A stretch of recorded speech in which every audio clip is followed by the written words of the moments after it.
Hello everyone, it is I, Ryan, also known as thelovebat, and I am here to go ahead and bring to you the one and only championship match with my team, the Sea of Red, my Lizardman team, in the Chaos Cup. We are going to be playing for the championship here. Previously we won the NAF Autumn Championship with the very first competition that we played in.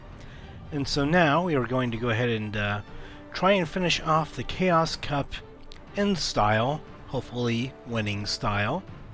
And being a single elimination tournament format for this competition, it will be a true champion type, crowned in this fashion. Previously it was sort of like not really a round robin, more of a play everybody at once, and whoever has the best record at the end of the day ends up being first place.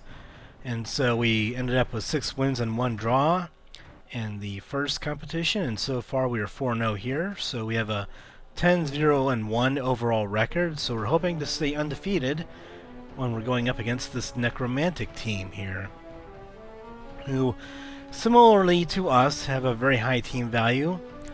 Sadly, our Skink do take up the majority of our team value because they're the ones that are scoring touchdowns, and obviously our best players as far as baseline players are our bashing players who don't level up too fast. But I think that the Skink has still played a very important role to us being able to actually win all of our matches. And so I think the biggest thing there is that since our Skink obviously play a pivotal role for us winning the matches, it does mean that the star player value does get a little bit inflated even though we are winning, which is the most important thing. And so here it looks like they've gotten, again, some of their bashing players quite leveled up here compared to us. There's zombies and such. Zombies and skeletons are the just general throwaway units for these sort of undead or necromantic type teams. They don't tend to level up too much compared to the blitzers or to the enforcer type players on these teams. And also the more scoring type players like the whites, who are pretty agile and also fairly fast. They do well as scoring players, and so do werewolves if they're high movement and also decent agility. Let's go and take a look at what this guy has. So werewolves, they have frenzy, claws for doing a better job at getting injuries. So if they have claw plus mighty blow, that would be a pretty good combination if any of them had that. This one has block, so obviously they're going to be a strong blitzing team and a strong bashing team against us.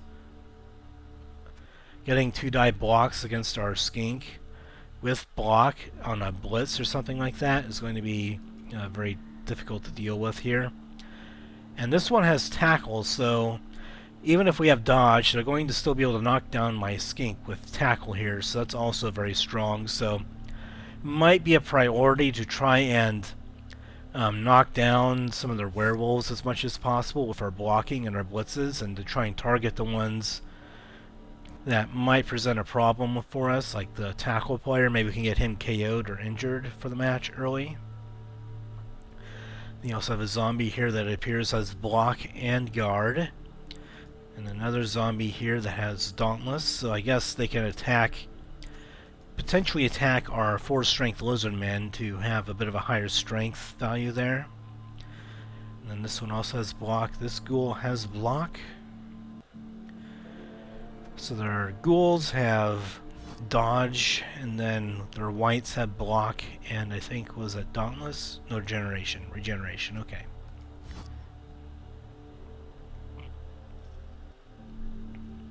So all in all, they have a fairly strong team here. One moment, I guess I'll go ahead and pause the game here. Alright, so I just needed to go ahead and take care of blowing my nose real quick there, and not wanting to go ahead and really overdo it on the headphone users out there who might be watching my videos, and overdo it on my microphone to cause it to peak and get all static on everybody. So just wanted to go ahead and take care of that real quick. And so, again, the team that we're playing against is a very strong team here. And I think, again, for the most part, it could be a difficult matchup, potentially, because they have block on many players and we don't have anyone with block. And then they have a block tackle werewolf that can blitz very well against our skink. So if they can blitz a ball carrier with him, then they could potentially get a lot of knockdowns when we do try and score.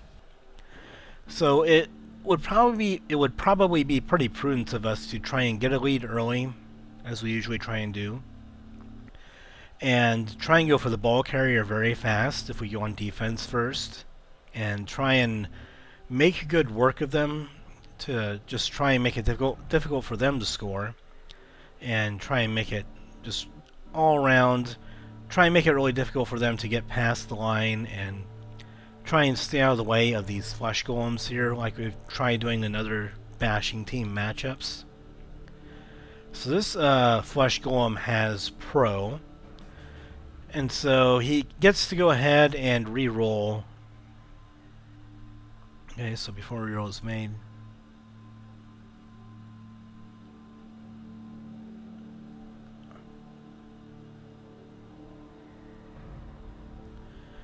alright, so Pro allows them to possibly get free rerolls in for certain things. However, if they fail to make the reroll of Pro, then they can't use a team reroll with a skill or with... yeah, so basically it's sort of like... It's similar to Dodge or other things that give you built-in rerolls, except in this case, you have to go ahead and roll a die first to see if you can even use the reroll. So it's kind of something that you can use for all skills, but it's not as likely, like it's not a guaranteed reroll. You have to basically have a 50-50 chance of being able to get the free reroll for that. So it's kind of something that might be useful on passers, where you don't want to go ahead and reroll every single passing attempt that you have. Or it's like, I don't know, like I don't even know if passing would be the best thing for it. Like it would have to be for... Maybe if you want to go for it and you don't want to have to get something like sure feet for that, so maybe on a runner it could be better for someone that doesn't get access to, say, dodge. Maybe it could be good skill perhaps. But yeah, so they have a really good team going for them, and it'll be a potentially difficult matchup because they have lots of block and we don't have any of that.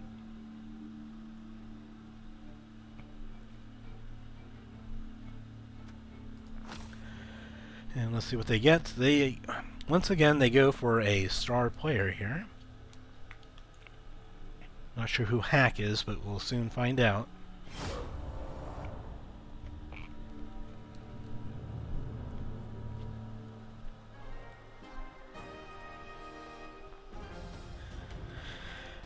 But yeah, for the most part, the teams tend to spend inducements on star players for their inducement things for their petty cash. And again, that is one downside of having an inflated team value. Spreading it around amongst all of our skinks obviously can inflate it a little bit, but on the plus side, at least we have players on the bench and backup players that if they come in, we're not losing a whole lot out of the deal. So we have Relentless Dirts with the Undead team, and then they're going to be going up against... Well, they got the Chainsaw player, so... I guess I didn't recognize his name. Maybe I just recognize him more by his bloody chainsaw there. And then we got our team, the Sea of Red Lizardmen, looking onto the audience, who's no doubt cheering hard for us and our high fan factor and our undefeated record so far. Alright, so as usual, we're on defense first. This is usually the case. Against the block team, it's definitely going to be much worse for us, but what can you do? So, I had them in there, mainly just because last time we were kind of short-handed on players. So I might want to get them in there. See if we can get them some experience here.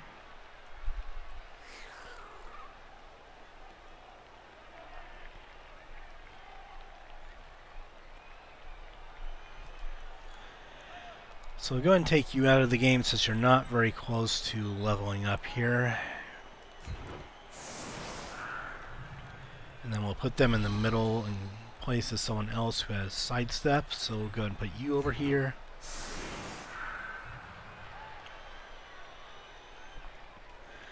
Movement speed player might be okay here just because we were going to want to be able to get to the ball. They're a bit valuable, so we definitely want to go and put someone over here. Well, on the other hand, diving tackle is not that bad to lose, so if they get injured, that's okay, I think.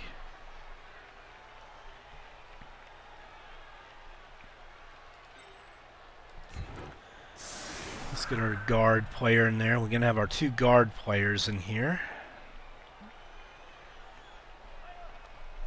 And you know what? Let's just bring these guys in. I think against this team we're going to want to try and take care of those flesh golems and then avoid them afterward.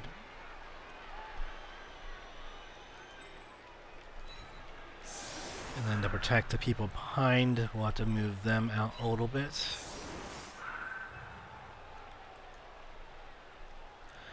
So we're protecting the movement speed player and then a sure feet player. Again, I'm not going to have the catch player in here just because I don't want to worry about them getting hurt when it's not my offense. Could take out the movement speed player, but I think we might actually end up needing them. But you know what, maybe just play it safe because they don't have sidestep and some of my other players do.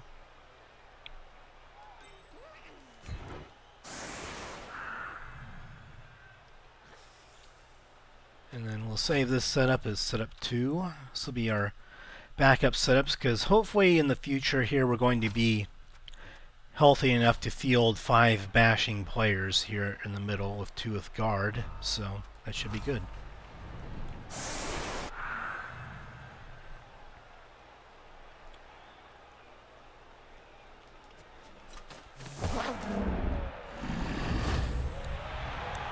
Alright, so perfect defense we can set up into a different legal defense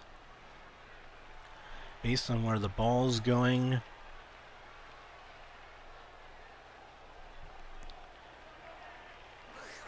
So that guy has block and tackle, so it might be good to avoid him if possible. I think we can set up more in a direction to where we can avoid their chainsaw player as much as possible here.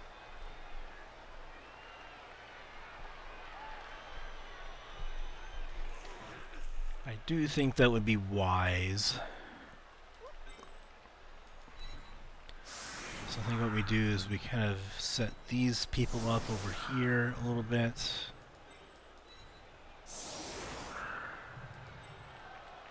And then we go ahead and put you over here to...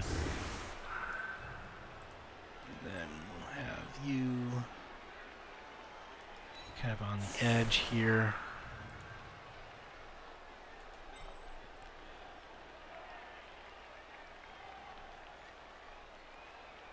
I think what I'll do is I'll actually just set him up over there. And then you can go over there if they want to go after anyone with their chainsaw, then it's going to need to be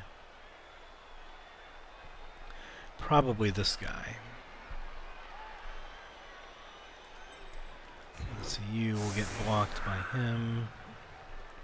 So he's sort of covering the middle. They could potentially blitz him, but he's not very valuable to us, so not really a problem there. And then maybe we'll put you over here.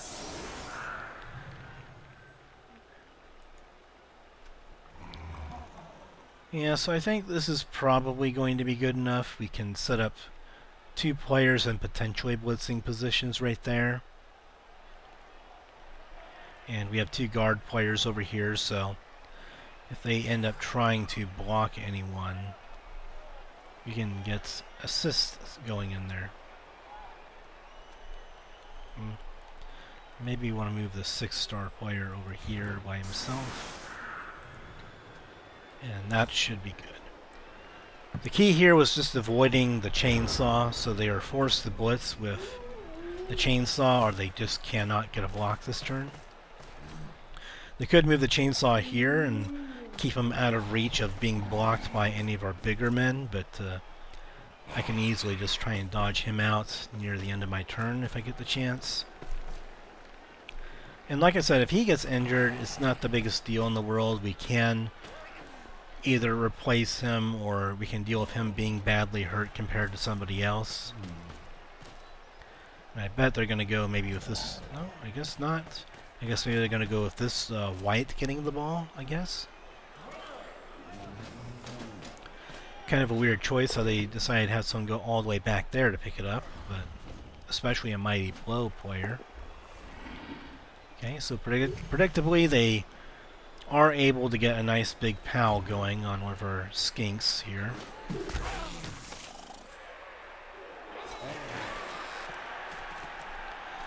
And so it looks like they're setting up to go this direction and kind of pivot over towards our left side of the field.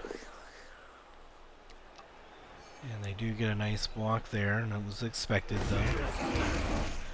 Mainly I just wanted to hold up this golem right there by having my Lizardman there. Okay, so I don't mind them getting a block on him. It's just going to happen. But I tie up several of their players that way. Oddly enough, I don't really need an assist on the Flesh Golem to get him out of the way. He does have Stand Firm, so a push won't do anything, but I can easily blitz the ghoul and then just rush up and take care of the white.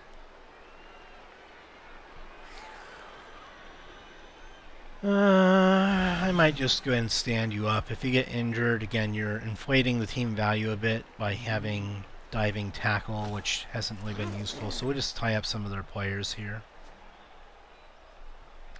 Maybe at the very least diving tackle might be able to prevent one of these guys from trying to dodge out of there.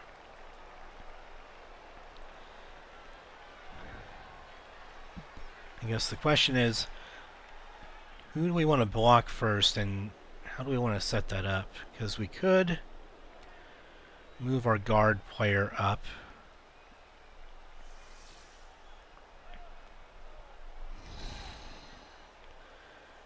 I wonder if we could move him up first. Then we can move you over and have guard going. And then we can move up for a blitz there and 2 assists. So let's see if this goes ahead and works. It will open up a lane for our skink, I think. And then you having guard, you can move right here, get assist on both of them. But the important thing is that they provide an assist no matter what. Alright, so that's still only a 2 die. I wonder if I could get that to a 3 die here. You can provide an assist right here for a block, I think. I could try and dodge them to provide an assist directly over there, but that may not be the best idea. And you know what, let's get you in there for an assist too, I think.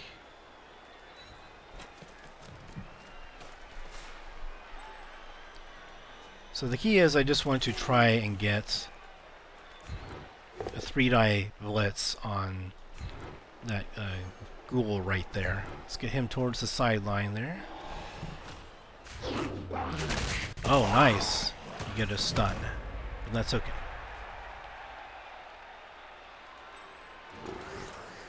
I don't know. I don't think we're going to be able to get a 3-die blitz on him, so we'll just go with this. I think even a push might be good enough here. Alright, well we get a pal. That's very nice. And we will follow up on this. No injury, but we get him down and stunned. And so we're going to move him off to this direction to protect our skink a little bit from being blitzed across the field there by a werewolf or something like that. Let's see, you have... Okay, so let's go ahead and go with 1 going for it since we have the sure feet reroll. You're able to get up there, very good. And then I think we want to try and get you over here. Just to try and cover these different areas, and then we want to go with a 2-die block right there. And push doesn't do anything, so they're just stuck there. That's not a bad result for us, though. So they're trying to go this direction. We do have 2 players that are kind of at least tying them up, so we can slow them down a bit.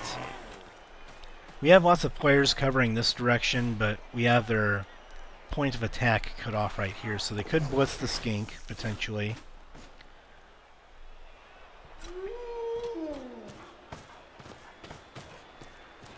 But if they blitz him and they aren't able to get him down, he has sidestep, so he can sidestep directly onto the ball carrier. And they only get a push. But they have blocks, so they opt for that. And they get it. But that's okay. They use their blitz on that instead of doing it elsewhere. Thought they would have tried blitzing the Skink over here, but that's okay. So as I thought, I'm able to hold these guys over here up. Their chainsaw guy is not doing much right now. Which means I probably just leave Zlat to the moon on the ground so they do not get their usual injury roll in there. So now can we get you over? Well, we can't get you over here next to the werewolf. That's going to be nice with guard. If we can get a guard player in there, that's definitely very helpful. It could allow the Skink to get a block on the werewolf, actually. Let's go ahead and move you over there. We don't really need an assist on the flesh golem here because it's just going to be a 2-die block pretty much no matter what. I don't think we can get enough assists in there to make any difference on that, so we're not going to bother. That's a going for it because we'd be forced to dodge. So for now, let's just get... well, maybe we don't want to... Let's not do you over there. Let's go and get you over here. Let's do the moves here first that we know we can do. You can... I might want to save you for picking up the ball if we can jar the ball out here. So yeah, you can't get over there, but how about you? Can you get over there? You can't because the flesh golem is there. I think getting over here is still okay. So let's just go behind here.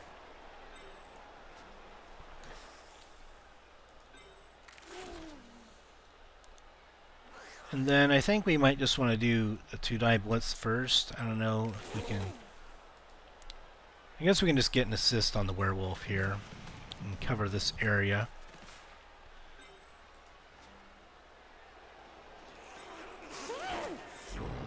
What can you do? Can you get over here? You can.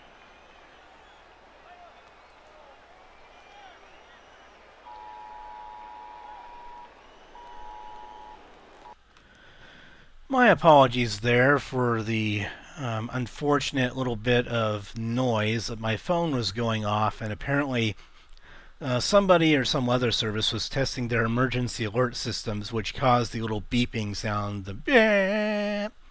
But so apparently that was just a test. There's no actual severe weather going on. That would have been last week's weather that I was dealing with, where there was some severe weather last week.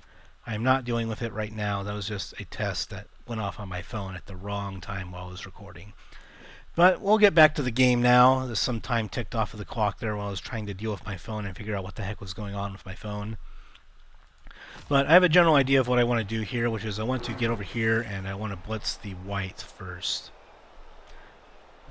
So let's just go ahead and do this. I don't want to go for it and be forced to use a reroll on going for it, so I'm just going to do this. Okay. We'll have to deal with having a push here, but we can get next to the ball carrier, which is the important thing. Excuse me. And then we'll do this. having guard and everything nice, we can at least do this. A push is okay-ish, I guess. And we'll go ahead and follow that up to keep next to the ball carrier, and then let's go ahead and get you around maybe here. Yeah, I'm willing to go for it with the built-in reroll. Built-in reroll makes that much more possible. And then we're going to want you to block here and see if we can get him down. Unfortunately, I'm going to have to just deal with attacker down, because loner makes it difficult to reroll that. And he's stunned. Well, that's lovely. Well, the ball carrier does have a lane to go down this direction, but thankfully he's not tremendously fast if he can get away from us. They have some players that are down over here not doing anything. Chainsaw guy still isn't. He does not have a target right now. So I imagine they're going to try and block this skink and open up a lane for their runner to dodge out of.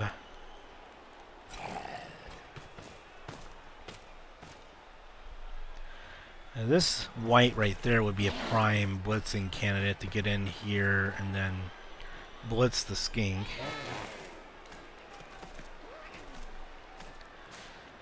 So our chainsaw guy is trying to get in there in the action. Yep, and as I thought, that white there is going to blitz. And he'll get him down on the ground, but having the sidestep, I can do whatever the heck I want here. So I want to go this way, just prevent them from being able to go in that direction and being able to dodge that way.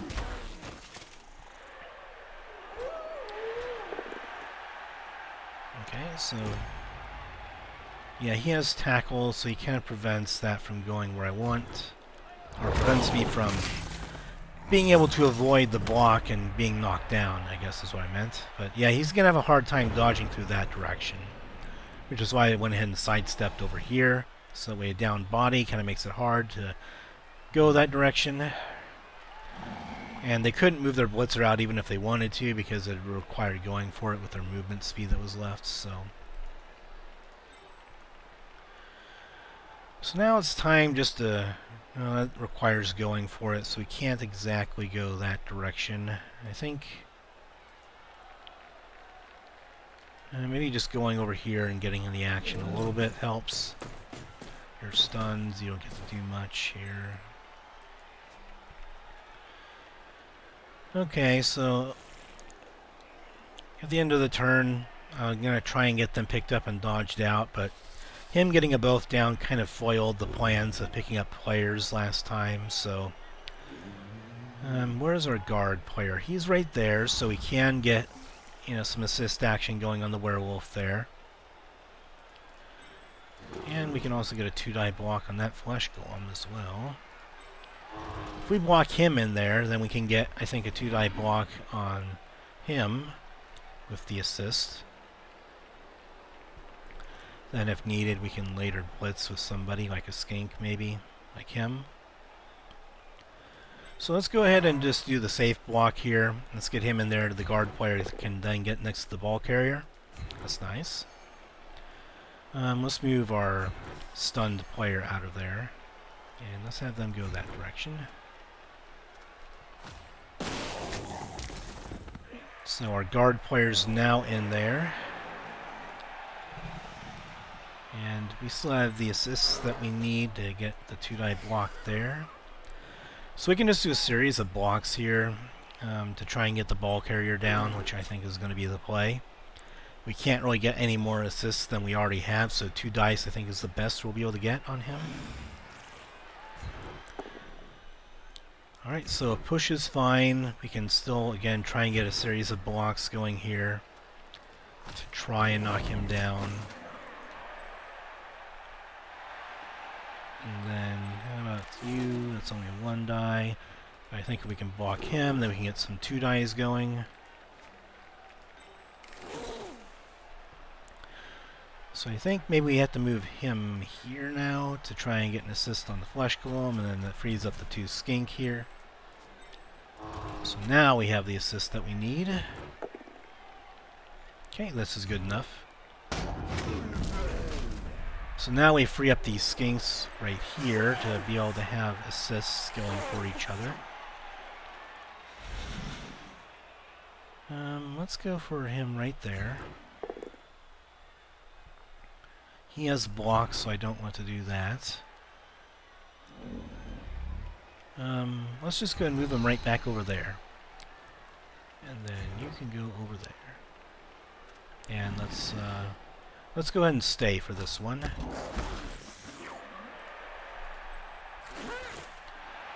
That's only a 1 die, but that might have to do here. I mean, I could potentially... I don't know. I don't think I can get an assist there. I think it's impossible. Because that werewolf's right there, so we can't really get another assist here, so we'll have to do this. And pushing, again, that's decent enough. It allows us to at least get a blitz. And we'll go ahead and stay. Moving there doesn't do a whole lot for us. Can we get a blitz here? No, we can't. But we can dodge out of here. Yep, let's use it. Alright. So we were not able to down the ball carrier here, but we were able to go ahead and do some things. Let's just go ahead and get him away from the chainsaw. And if the chainsaw guy goes after him, that's, you know, acceptable. If he wants to take the bait, as it were. So we were able to push their ball carrier back here and try and make it a bit tougher on them. We have a guard player in here next to him. So that will complicate their plans a little bit. I don't think that any of their players, except maybe one, have guard. They focused more on things like block and tackle and skills like that. So they have, I think only one player of theirs, like a zombie, has guard, and that's it. So we are going to do a bit better getting assists in with our blocks, and so their chainsaw guy did take the bait. So we moved him over here. We got the chainsaw guy away from the pile. So they're knocking down one of our Lizardmen, but he's not our guard player. But he did get KO'd, which is not good. Not good this early. We're not going to apothecary a KO ever, so it's unfortunate, but maybe we'll get him back if we can score quickly here and get the ball. And they're taking the dodges. And surprisingly, they're kind of sticking close to the sideline here, so... But he has a pretty good cage in going on here, so he's playing it pretty smart. He has sidesteps, so he's decently okay.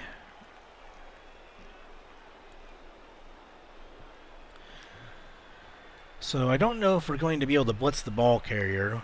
If we got our guard player in there, then we could, but I don't think we can get him out of here without blocking anyway, so... It really becomes a matter of, do we want to get someone next to the ball carrier and have them potentially just blitzed out of there? I mean, if we had sidestep, they can't get surfed, but they can certainly get knocked down with a blitz.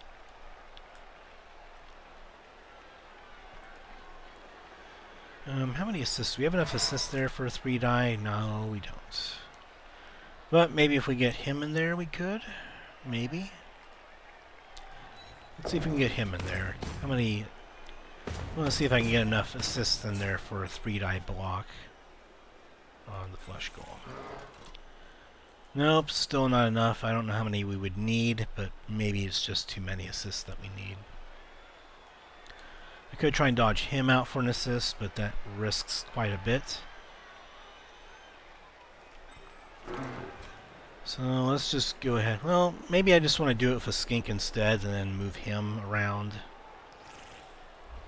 So if we just block with a skink, then that might be better here. Let's go and block with you. You can easily get a 2 die on him with all the assists that you're getting, so let's just take advantage of that. And then we have our guard player over here, which we could possibly get enough assists with to make it a 3 die. But it may not be worth it here because we have to kind of get on the ball carrier a lot more.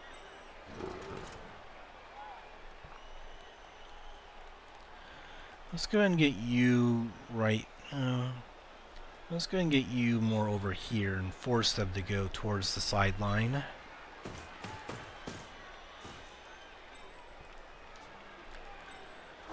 then with you, I think we want to just try and get our players in here to slow them down a little bit. I'm going to try and tempt them to go down the sideline there and see what happens. Let's see what we get when we... because we don't really have any avenue of being able to blitz the ball carrier. If we had enough movement there, we could maybe get one of our Lizardmen in there, but we don't right now.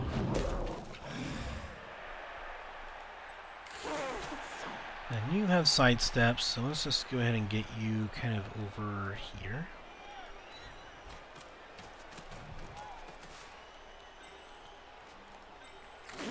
And then I guess we do need someone to blitz, so maybe we just blitz Chainsaw Guy.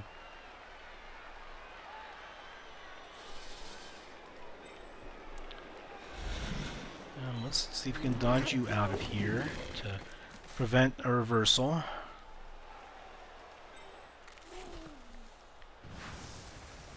Let's just try this. If we can at least get him pushed away, then... well, I mean, we might have to use the reroll anyway, so let's just try it. Okay, so we almost got punished there, but thankfully it worked out. We'll go ahead and stay. And we get a stun, so that's nice. So we take him out for even more of the match here.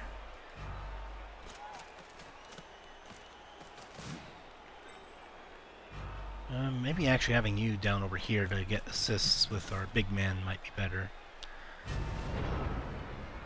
I could have tried dodging Fly Swatter out of there, but it would have taken too many dodges for it to really have any impact, so we might just have to deal with the fact that he's going to get knocked down here.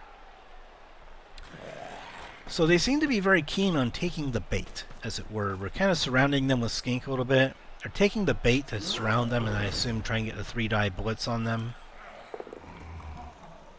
Okay, so both down.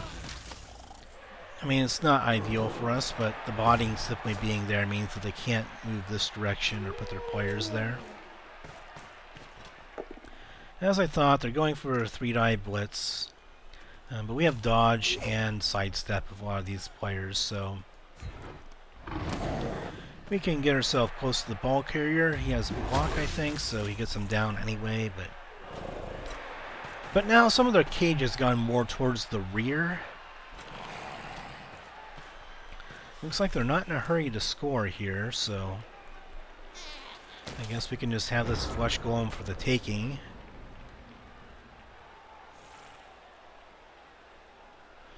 And we can dodge out and get a blitz there. If we can get our guard player in there, that would be great. So we could go ahead and block him, clear a path, maybe for 1, 2, 6, 7, 8. Alright, so we have to get 2 going for it to get our guard player in there. Maybe that's not worth the risk.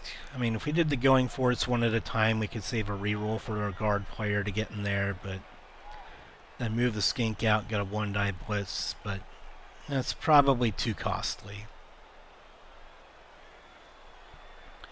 So now what do we want to do? Well, I don't know if we're going to be able to get a 3-die block in here, but I think we have to try and see how many we need. I forget how much strength that you need above theirs to be able to get a 3-die block, but how much is this? It's 2-die. Well, you live and you learn, so I might as well just do this because I don't think we're doing anything with the assists anywhere else. So maybe we just get you around. Well, that requires dodging, so let's not do that then.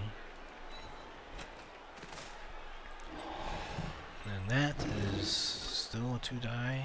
What about getting you over here? Will this change it at all? Learning by doing, folks. I know there's probably a calculation for it somewhere in the rules, but Blood Bowl, the video game, doesn't exactly give you like a rule list to look over or anything like that. So, alright, so that now is a 3-die, which makes things much better. And then I think at least getting our guard player in right here could be very helpful, because then we have blocks on both sides here that we can make, or potentially at least. So we can get blitzes here on plenty of players. And then... yeah, so I think we're going to go ahead and just do the 3-die block here first and see what happens.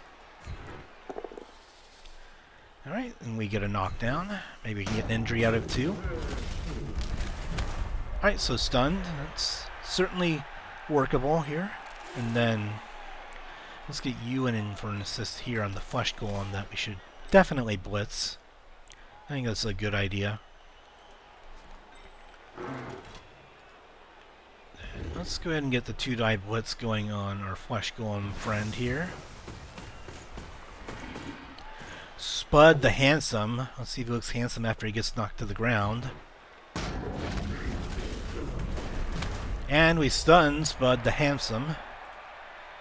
Okay. And then I think now might be a time to dodge you. Well, I think maybe dodging him towards the ball carrier might work better. You have sidesteps, so no danger of the sideline here. And now time to dodge you out of there. See, their star player is still on the ground and not doing a whole lot, which is good. And then, since we have guard in there, it might be prudent to just move you next to them. Guard is going to be tying up these people a good deal. Again, they can still potentially run up the sideline, but they're not going to be able to reliably dodge their people out of there. And we'll have the movement speed to surround them in that case, so I'm not terribly worried about that. If they had a stunty, titchy, dodge player or whatever, like in our last match against the Ogres, it might be more of a concern to give them an opening like that, but against this team, I want to try and tempt them with it. Alright, so thankfully we haven't had too many terrible injury rolls. Oh, what's this? It only has blocks, so unfortunately this doesn't really help us. If he didn't have block, then that would have been much better, but he wanted to get the guard player down on the ground, which makes sense, but we're going to just pick him up the next turn, so we're still going to have some good blocks here. Now the question is, if I want to score, what do I need to do here? Obviously I want to pick up my guard player before anything else. Chainsaw Man is over there not really doing a whole lot if we can just stay away from him.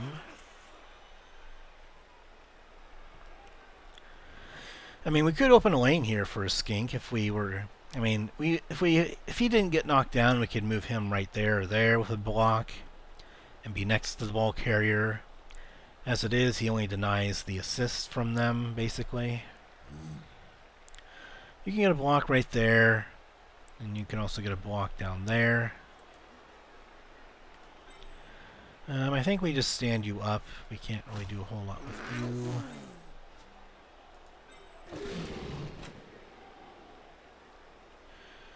And I think we also go ahead and we can't really move you through because the Skink are in the way, so I think we want to get in with... I think we want to move over a little bit with you.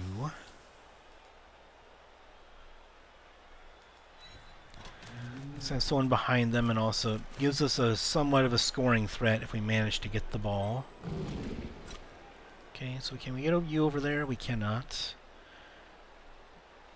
But if we block down first, then we can get you in there, so maybe we'll just have to do that. You can't get over there, but how about you? Can you? No. Well, this is a picky situation, or this is a bit of a pickle because he is in the way, and we can't really go through here without dodging, and I don't want to risk that. So I think I'm just going to have to block down with these guys first and hope it works out for us. Okay, so push I think is good enough. Let's get the ball carrier close to the sideline here. That might help us. And we definitely follow. And now we can block down with him. Straight up block, and then we can open a lane for some Skink here to push through. Another push. And let's follow that up too.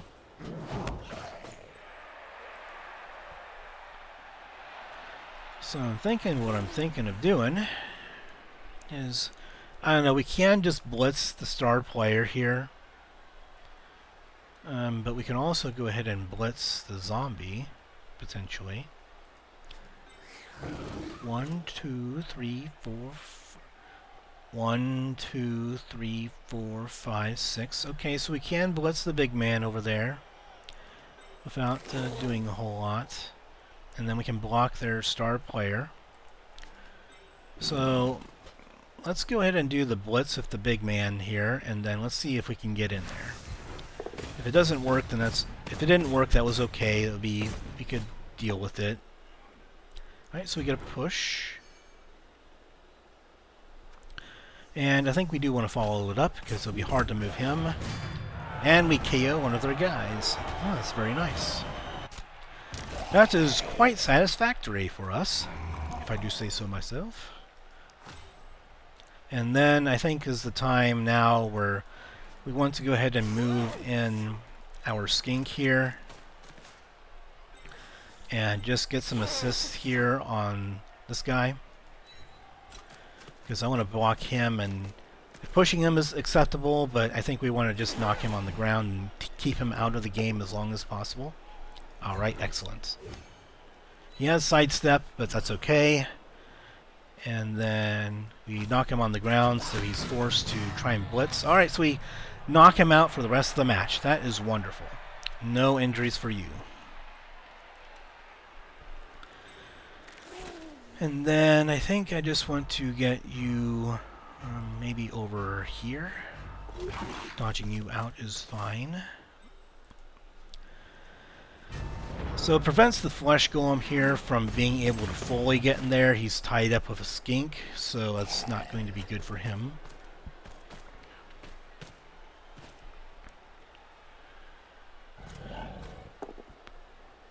Okay, so we have dodge here. Dodge and sidestep. Again, makes it difficult for them to get out of this corner here. They have to move these guys around quite a bit to be able to do anything. Okay, so they knocked down one of them. They're very fortunate with these 2 die against them blocks that they've done so far. And sidestep, we're going to continue to annoy the sideline here.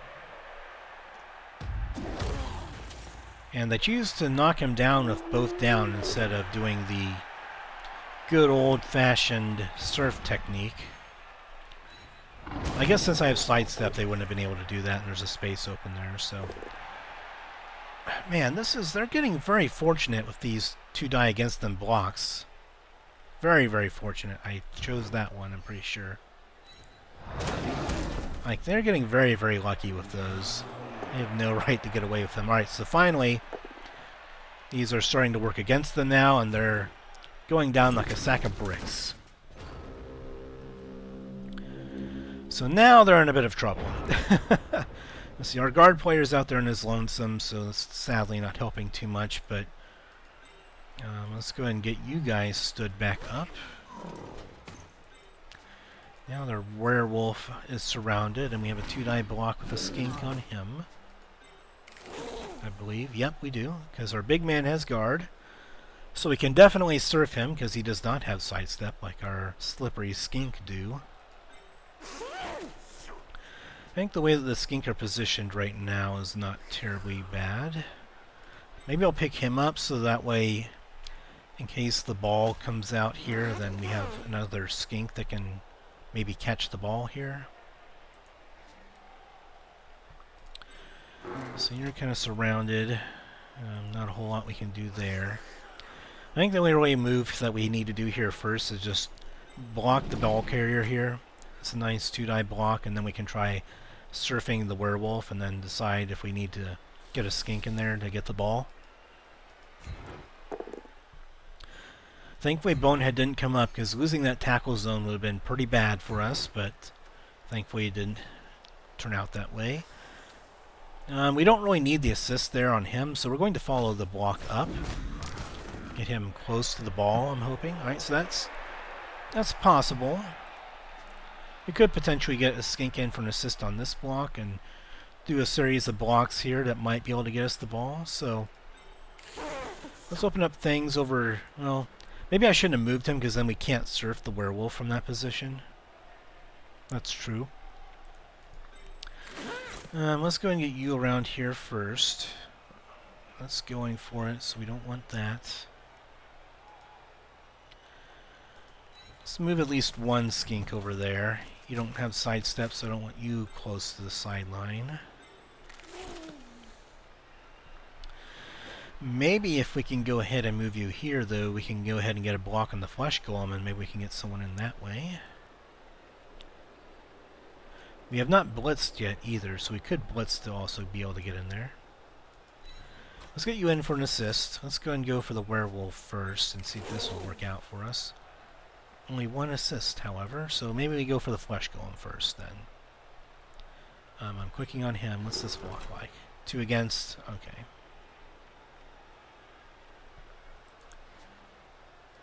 So what about getting an assist here and then doing a blitz there? Let's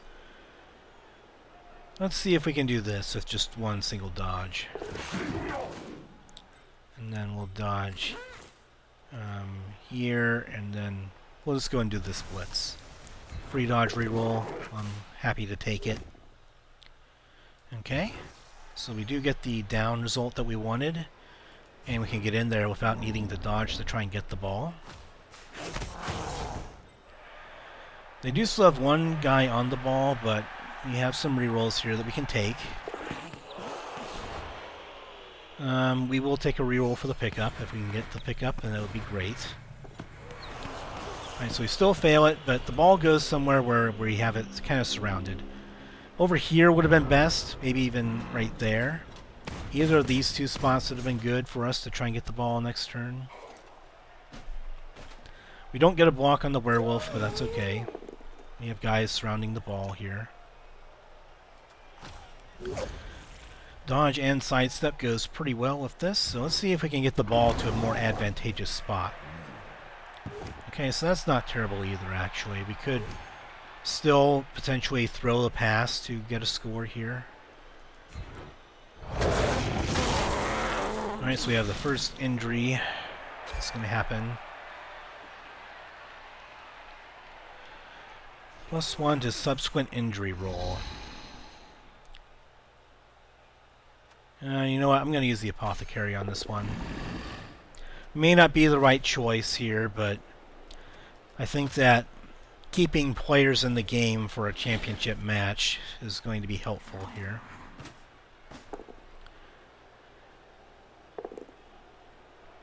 Let's just go ahead and do the both down here. It's better than him getting surfed.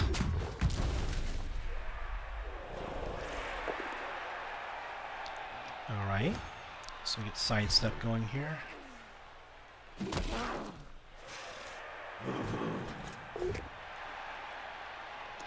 So yeah, using the apothecary there might not have been the correct choice, but I think that just keeping as many players as we can from... Okay, so Hope of Pahualaxa is dead, so we lose a player that has diving tackle, so I'm okay. Like, it's not terrible, at least. Like, it could have been a different player that was more valuable to us, so... That's one of the few times where someone dying is not actually the worst thing to happen to us, because now our team value does get taken down a little bit, which can be helpful. Because diving tackle, just from my experience, it just did not come up in actual play, whereas sidestep, catch, sure feet, things like that tended to. Can you stand up? No, you can't. Okay, well, at least you're... At least taking up that spot next to the ball makes it to where they can't get over there in that spot. And we can surf the werewolf now. Maybe we can dodge someone in there to get in. I don't know. I mean, we have to try something. It's the last turn. So we do need to try something at least. If we can surf him, then we can dodge out. Okay. We're going to stay, so we keep this lane open for a skink to run through.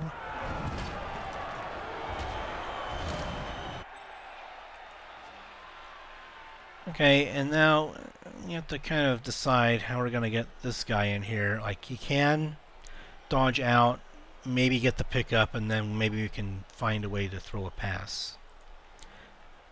But there are people that can intercept it, of course, but I don't know, maybe, I guess it's going to be hard to get any kind of block here, so I don't know if we can really try anything except maybe a blitz. If we can get some kind of blitz here for a 2-die, maybe just going for one of their valuable werewolves first might be acceptable here. Okay, so we are able to get him on the ground.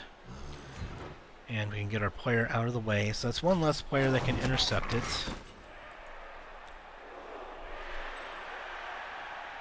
Unfortunately, you're the only skink that can really get in here to pick it up, so we're going to have to go with you. And dodge. Okay, so we get that. We do get the pickup. I'm not sure how difficult of a throw this would be.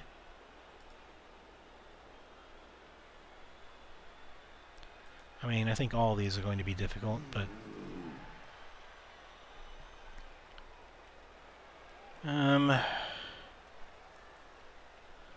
I mean, that's the easiest catch attempt is over there. But it would require us to dodge.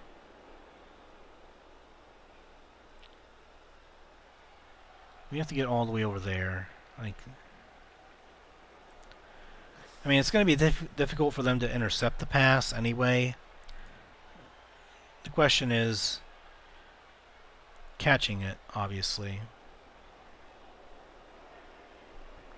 I mean, if we can make a series of rolls here, we could potentially just get through here. This might be a bit easier, actually. Okay. Okay. We do have sure feet here for the going for it. Okay, we might get through here. Let's see. Okay, well, we were able to get out of there. This makes the pass much easier and the catch, so let's see if we can do it. And we got it! I didn't even think we could do it! Oh, I don't know how we did that. By the seat of our pants, we were able to get a score here. Axel of the Lake, welcome to the team.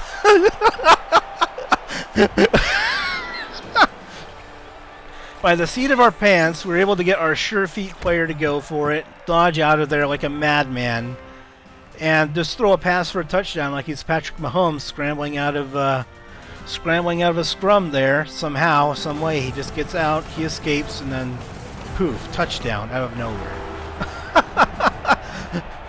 Oh, I mean, honestly, I didn't actually expect that to work, but since it was the final turn of the half, we had to try. There was no risk to what we were doing, so we had to try, and it just worked out for us. So we were able to avoid a good player from getting a niggling injury, and then we were able to go ahead and take their star player out of the game there for most of the match. They didn't really accomplish anything with the chainsaw, and we get a score at the last second. So that was probably the best we could have hoped for. Like, yeah, it sucks that one of our players died, but I mean, as unfortunate as it is for me to say it, the player that died was the one that was the least valuable to our team. Like, he was inflating the team value with diving tackle. That just wasn't really being a factor. All the other players have something that's being a factor in the match. So I am okay with all that. I think we want to get all of our bashing players in here because we're going to be blocking first this time, so it allows us to get the blocks in there, and we don't have to worry about Chainsaw Man wrecking our plans and giving us nightmares of injuries. The question is, who do we want to take out here? Our diving tackle player is no longer in there, so we don't have to worry about taking him out of the game. We want to keep you in there because we can potentially level you up with a touchdown. I think our 6-star points players a pick here because they're not going to be close to leveling up here, whereas other players are fairly close for most of them. Now it's time to get you over there. We want our guard players providing assists for everybody else. Okay, so that should work. Should give us a nice series of blocks that we can potentially make here. And then I think after this, I think getting you just in the back here, protected, should be good, and you can move around a little bit. Let's get you up here. I think we want to try and pick a side here, and then we can reverse sides if we need to. You're pretty valuable to us, so let's go ahead and have you towards maybe the middle here. We could maybe get an assist with you, and then you can cover a big tackle area over here for tackle zones. The question is, who do you want to pass the ball? I mean, maybe we just want to get you the ball, because you can move around a heck of a lot more than everybody else can, and we do. And you also have catch, so would this affect kickoffs? I mean, I think it would. I mean, I think you do have to make a catch roll on a kickoff if it lands in your square, so. And then maybe they can just play a bit of back and forth, throwing the ball, catching the ball, maybe. So we could farm some star player points there, maybe with throwing and catching the ball back and forth. Obviously, they can use the touchdown or the star player points the most, but I think this will be a decent setup for us. Offensive setups I play more by ear, right? So they're going to be able to avoid some of my... Well, I guess they could have lined up differently in the front there, but they decided not to.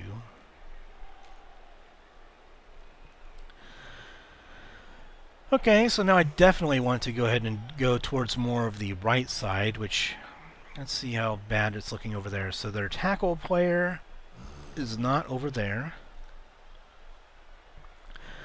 So we definitely want to go to the right side now, and I think what we're going to do is we're going to go and put our skink up here, or I don't know, maybe we want to do our blocking first, because that could affect if we have this guy still in a tackle zone at the end of all that. That's almost a 3-die. If we can get a flesh golem down and follow up the block, then that could be a 3-die there, I think. No, I guess we can't follow it up, though, because they have stand firm. That's also true. So I don't know if we're going to be able to get a 3-die block in there without getting a skink in to assist. But we could just do that. That's kind of tricky, though, because of stand firm, because then we have to dodge to get an assist in there. Okay, let's go ahead and do this block here. Well, that would open up a tackling lane, though, so let's go with this one first. See if this works out for us. Alright, so we definitely want to re-roll that. Alright, so push at least comes out even. This does make things a bit more tricky now.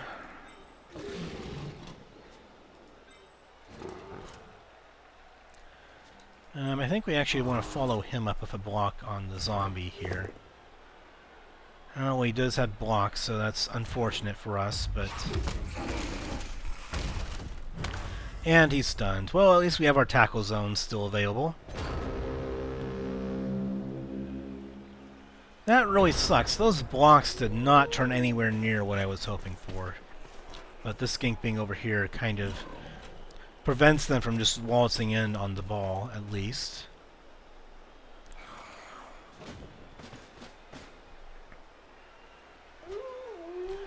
Yeah, that was definitely very bad. Very, very bad indeed. Both downs, we had to re-roll into a push, and then both... Or we had just skulls, so we had to re-roll into a push, and then both downs on the next one after we had used our re-roll. Definitely very bad.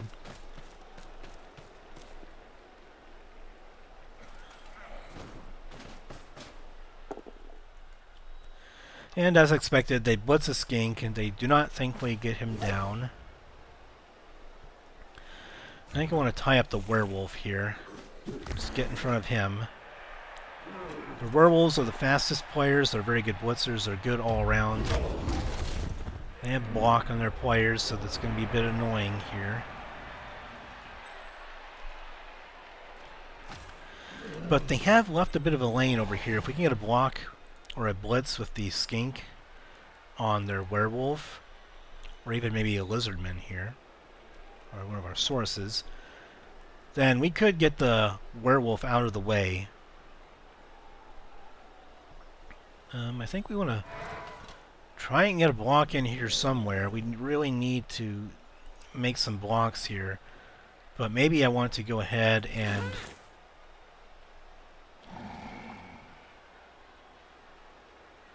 maybe we can get you over here.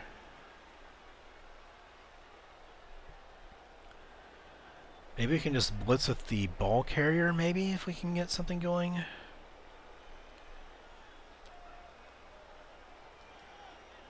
I don't know, let's just get him over there. We want to make sure that we have an assist on the werewolf there to cover some area. I mean, I could just do the blitz now and then maybe follow up on the block if things go well there. I mean, I think it's worth trying to get in here. Still have one person that can get next to the ball and cover it up. Okay, so we get very fortunate here. And let's get him over there. Let's follow this up. And then let's go ahead and move you. Actually, let's just move you right here.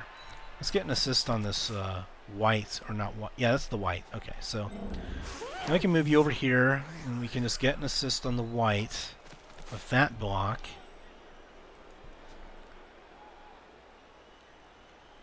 These guys had blocks, so I don't want to...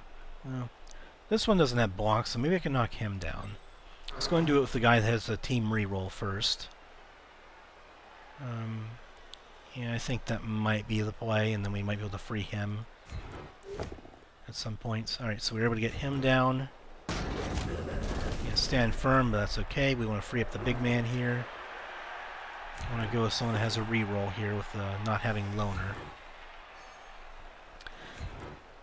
Okay, so we're able to get him out of the way. We're going to stay.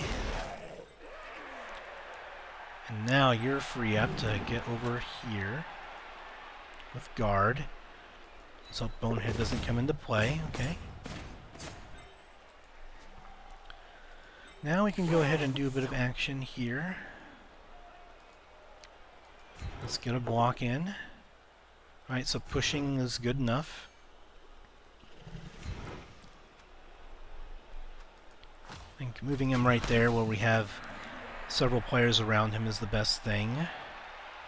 Sadly, I think we're going to have to leave him there, not risk the dodge right now. I think the pickup's most important.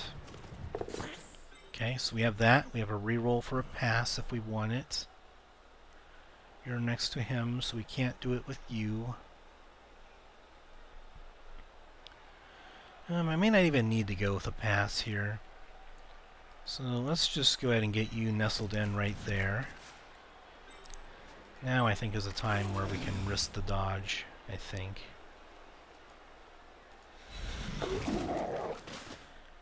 Alright, so yeah, I did want to maybe try and get a pass going, but I think that I just had to make some blocks here to kind of clear things up first.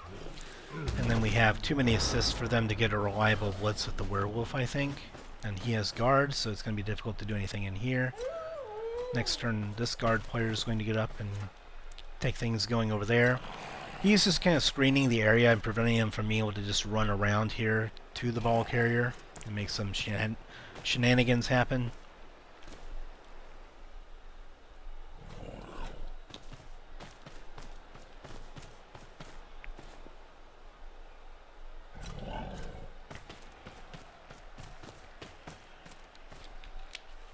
Okay. So it looks like they're doubling back here with their players to try and get a future screen going to stop us from getting in the end zone in their next turn. Alright, so that's a good result for them. We do have the werewolf surrounded though, so in this next turn we probably will be able to get some kind of pass catching thing going on.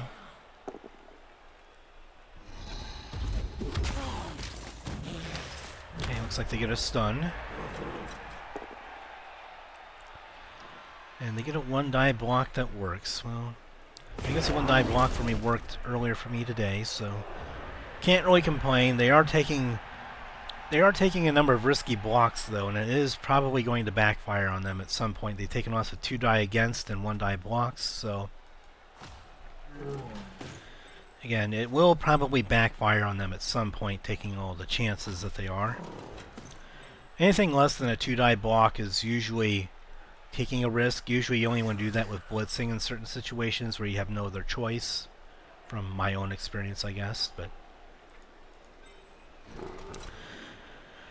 you have a 2-die over there.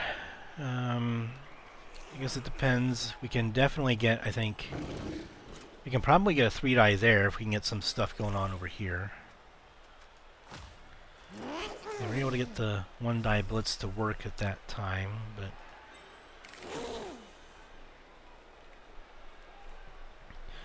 you have sure feet, so you're actually a decent candidate to pick up the ball. We can block him there first, then we can get an assist there for that block, and then we can get him the ball and do some things, maybe. Let's go ahead and do the choice to where we at least have a no worrying about a loner reroll here. Let's do this block first. Okay. He has stand firm, but that's okay. And then let's go ahead and get you on top of the white for an assist. Let's see if we can maybe get a 3-die block here at some point. Could dodge you out of here and then get you onto them for an assist. Oh, that might be worth it, actually. Let's see if you can do it. Come on, man, you can do it. Okay, thank you. So that's enough for an assist here.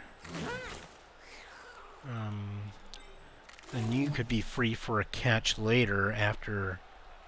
Or we can also have you pick up the ball, but I think throwing it to you there would probably be better. So now we get a 2-die block on him.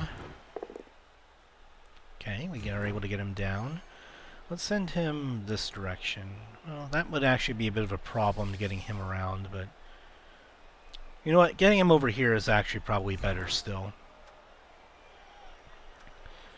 And then let's just stay next to the ball, I think.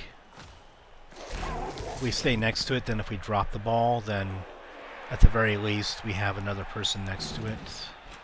Now we have a 3-die here. But bonehead. But bonehead. But the damn bonehead. Okay, well, that's not ideal, but we'll have to make it work. And now you only have a 1-die because bonehead activated. Well, that's, again, not ideal. Let's get you in here first then, and let's see what we can do. Okay. And then, you know what, we're going to get you next to him, and we're going to get an assist on the white for a block.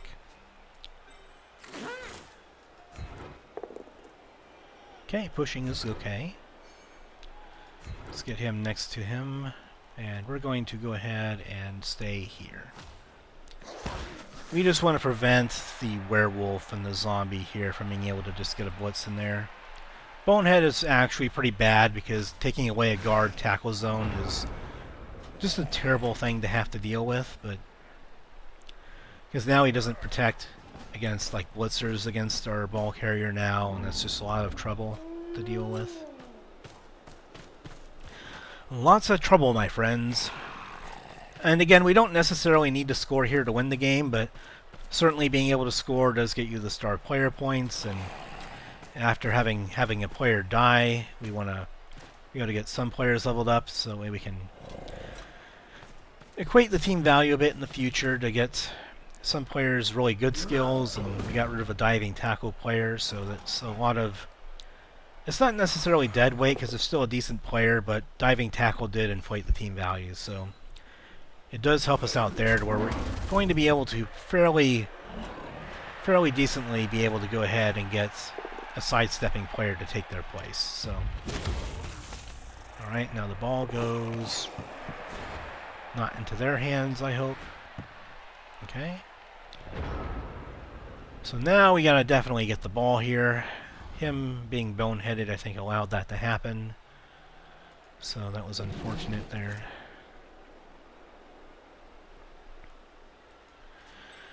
Alright, so you're going to stand up.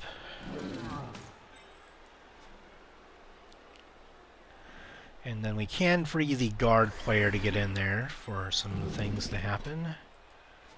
I think we want to stand up some of our skink as well. As bad of an idea as it might be to stand some of them up in this situation, we need to get them in there. And then we have a couple of skink that are free. I don't know if we're going to be able to get in a good block here. I think attacking him might be better, just because we can get next to the ball, we can get assists on a lot of potential players here. So let's see if this can work. Okay, a push might be good enough here. Might open up the ball to go to someone else. Okay, so at least they don't catch it and it goes further back. Okay, that might actually work for us. And then we can free you up. Let's get you in there on him. We're gonna make some blocks first, so we don't get that one.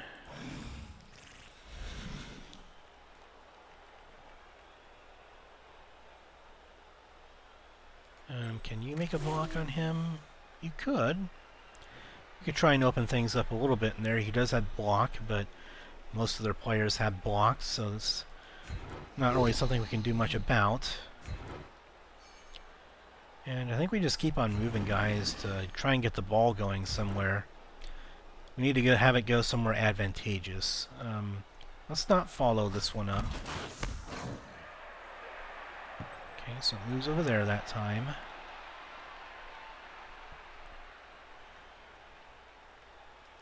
So let's go ahead and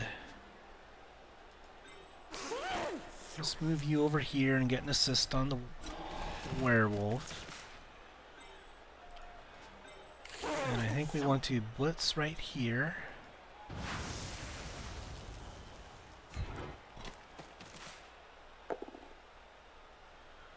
Both down is a bad result for us, so we have to re-roll that. He has blocks, so that would be terribly bad. Let's keep him right next to both of the skink there. And let's go ahead and stay. And then I think we want to move around and see if the first dodge can happen. It does. Let's see if the next one can. It does.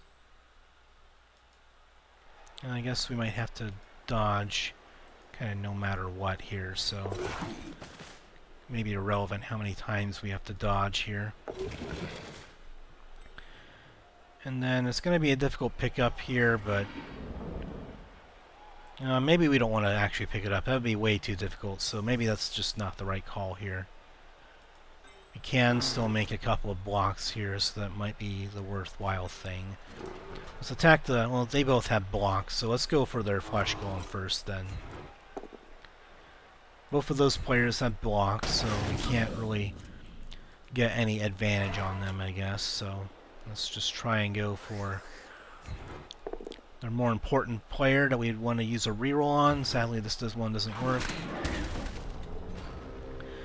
But we have the two skinks on this werewolf here, so it's only a 1-die block for them there. He is in a very vulnerable position, but he makes it harder for them to pick it up.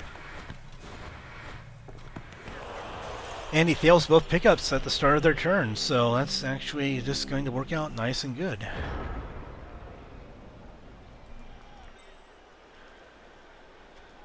Let's stand you up, and then we could potentially get some blocks in here. You can get... it's only a 1-die because they have 2 assists going there. But I think if we get a skink in there, we can cut off that assist, actually.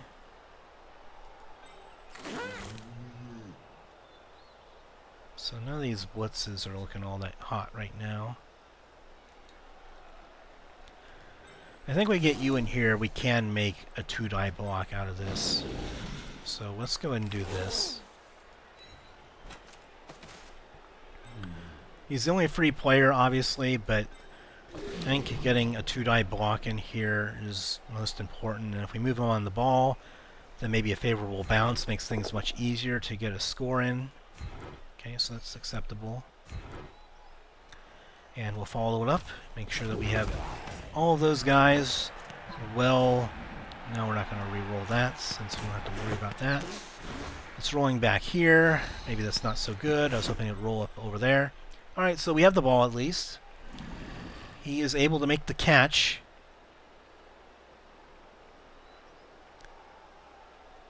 Alright, so we do have a decent player here with the ball. Now the question becomes, we need to get him out of there. I could move them out for a pass of some kind.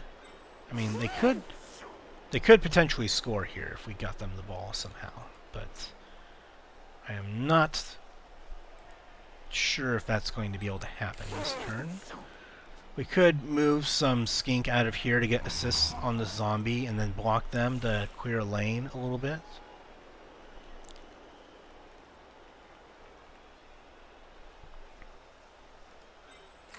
As it is, we can't do anything on that zombie. We could also just try pushing the werewolf out of the way there, but maybe just dodging is better here. We only have to dodge twice. Honestly, we only have to dodge twice to get out of there. That's probably the best play, because then we can get out of there at the very least.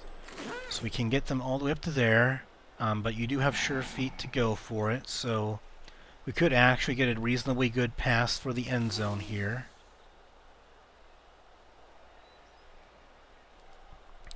You know what, you have catch, this might actually just be worth trying. Let's see if you can do it. I'm going to try it. He has sure feet, so we can go for it. Let's do the first dodge here. Okay, it works. Let's do the second one. That also works.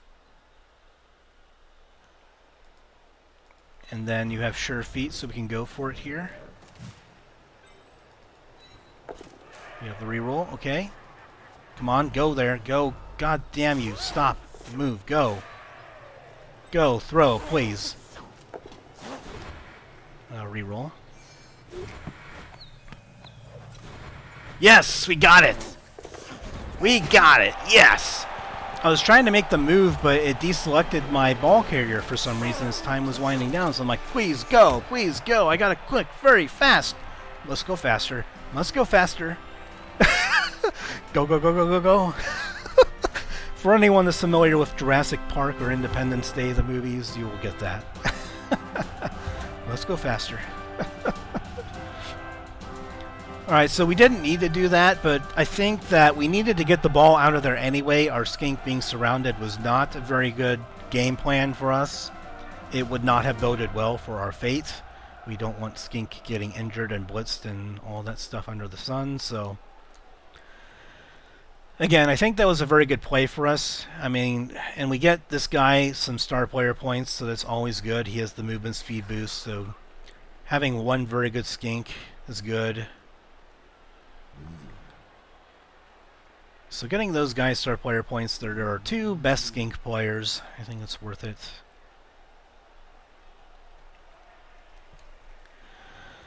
I think we'll keep our big guys up front here, mainly just because having guard is going to be helpful, and then we can get blocks on the return.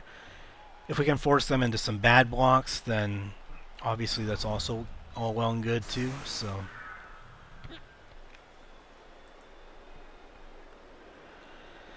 And then we have some lower value star player point players over there. And then... yeah, I think we just put you over here. And then... I think we'll just have you in a pretty safe position.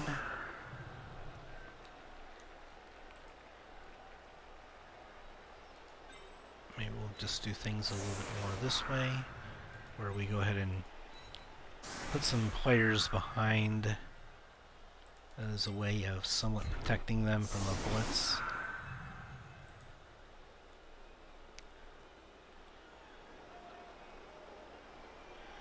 Okay, I think this is good.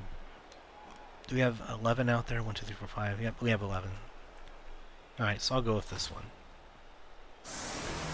This is more of a protective type formation, so we cover the middle pretty good to protect against potential blocks and injuries there, and then on the edges we have our lower value skink players to take a blitz to the face.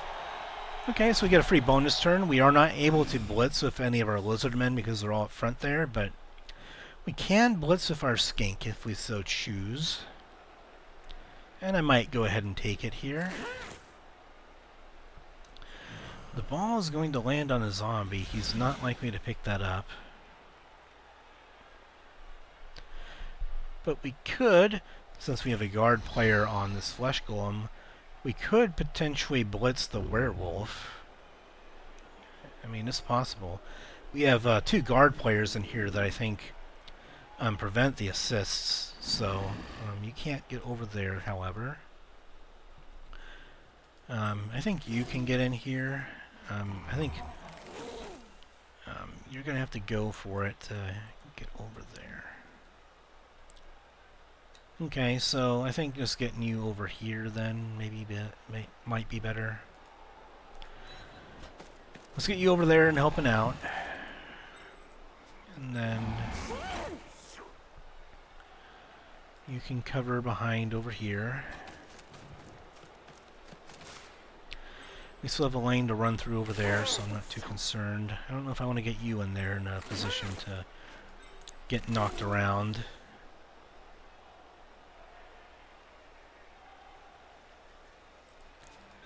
I don't know, maybe just going for the white might be better. Because I know that I for sure can get a 2-die blitz on them. I don't know, maybe that's better. We can protect him by surrounding him with some skink at least, so maybe just doing this is going to be better. And then you're a pretty high value, so let's not get you too far in there. Again, they could try and reverse field here. It's totally possible, but that will take some time for them to be able to score. They can't win the game. They don't have enough time. They might be able to score once, but that's it.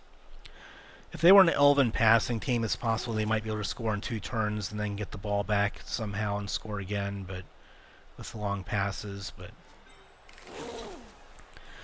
and I think I'm going to have him in there. If he gets blitzed, and that's perfectly fine. I'm trying to move him, but the game isn't letting me. Okay, so you move in there now, and then we're going to go ahead and get our blitz over here with our sidestepping player. This should be good enough. That's good enough for skink blitz. And we get the knockdown. Let's move him back there. And we're going to stay with you. And I don't know if we can catch the ball, but we're in a position to get blitzed anyway, and having a sidestepping player next to the ball does have its advantages, and if he does get hurt, we can still replace him. He might even catch the ball here. He does not, but he almost did. Would have been a difficult catch, but he's next to the ball, so that makes things difficult on them. Oddly enough, if we can somehow get the ball here, we can still potentially score. Do you have enough movement to get over there? 1, 2, 3, 4, 5, 6, 7, 8.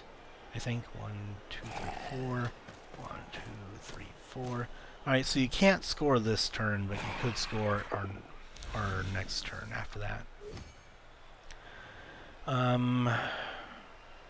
Let's just move on the ball here. Let's get the flick around a bit and see what happens. Let's have a bit of chaos in our life. He fails the catch, he might re-roll that for... And somehow their zombie gets it. I don't know how that happened, but it happened. And they go for a blitz here, does not work for them. They do have my non-sidestepping player cornered, though. Sidestep might be the next skill that I get him if I don't get a good level up. Because I already have all the catching and running skills that I think I could hope to want, so... So they get in with him. I think that's their guard zombie, yeah, so... Their guard zombie allowed them to get at least one two-die block in there, so... But we're going to get you up and have you guarding our friends. And they have a zombie on it, so that's... He has block, but he's not very fast, so they're not going to score with him. I might just want to stand you up. Again, a bit risky, but we're going to have to make some moves anyway if we want to do anything. You have 2 assists on him. You also have plenty enough to get things going over here.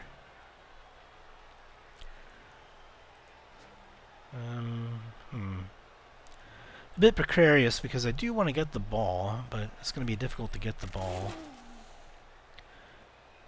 I just love my star player points way too much. So I think if we can get you over here, maybe. Let's get you over here, and then we can move you in for an assist as well. So we can get this ghoul over here. Let's go ahead and make some blocks now. We're gonna have to do it at some point anyway. Making blocks against opposing players that have block is a bit of a risky proposition, but we're gonna have to do it at some point. We're bashing team. We can at least push him out, and then we get our guard player next to that flesh golem. We don't have quite enough for 3 dice. We would need quite a few assists, so maybe not worth it to try. Let's just go with this. If nothing else, we have another block waiting to try and knock him down here. And we do. We do not get an injury, but that's okay. We came very close, though. Oh, excuse me. Sometimes I have gas, and it comes up from time to time. So I can't really... I can get a 1-die blitz on him, but I think that's all I'm going to be able to do on the zombie. If I can prevent one of their assists. Okay, so push might be good enough here. Let's get him next to our big lizard dudes. And I think I'll follow that up so I can open a lane here to dodge a little bit. I think if I can get him there, which, or I don't know, maybe not even there, maybe just getting him right there is actually enough. Then I can go ahead and blitz in with the skink right here and at least try and get him away from the sideline. You know, let's go ahead and just try and get in there. Again, this is risky. We are risking injury here by doing this. It's totally possible that that happens. Let's do 1 dodge first. Okay, that one works. Let's go around here and see if we can get that to work. Okay. He has sure feet, so I'd rather do the going for it with a free reroll than... we have to do it at the start of the action. Man, I keep forgetting that. Okay. Well, let's just get you down the field there and get you out of harm's way then. And I don't know what the heck. Let's go for it. Even with sure feet, he wasn't able to do that. Okay, well, double 1 can sometimes happen, and we saw it right there. I mean, a lot of weird things have happened in this match, namely me scoring in the first half and by the skin of my teeth, so again, that can happen. We did risk an injury there, but thankfully we didn't get punished for it. And we'll sidestep him away over there. Might as well. Prevents them from trying to run around and go ring around the rosy over there. And we sidestep away once again. Oh, he has tackle though. Okay, so he was able to knock him down anyway. And he has block, so... well, he doesn't have block. Alright, so he's one of the few ghouls that does not have block. So that's good for us. We might still yet be able to get the ball out of their hands.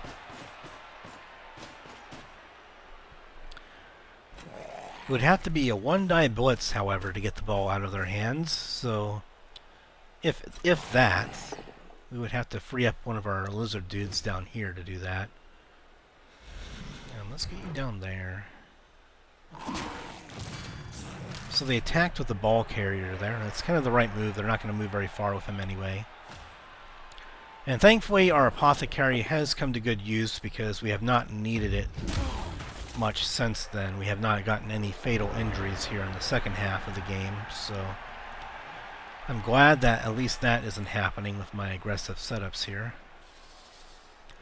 We could potentially free him to get in there for a guard, but it's going to be very difficult to get the ball out of the zombies' hands because we have to prevent a lot of assists to get in there. So we have to free up our guard player here and then our guard player there to get them moved in to prevent assists from happening and get in assists of our own. Because guard also prevents their assists on the opponent's side. The problem is that we can't dodge in with one of our bigger players to get the assist there with something like break tackle. So that's the problem here, is that we can't blitz with the big man directly on the zombie, because unless we were able to blitz in from here, which we can't do, then we would have to dodge to get in next to him. So I guess, I don't know, there's not much risk in standing you up. I could block him, I guess, but it would move them away from the ball, maybe, I don't know.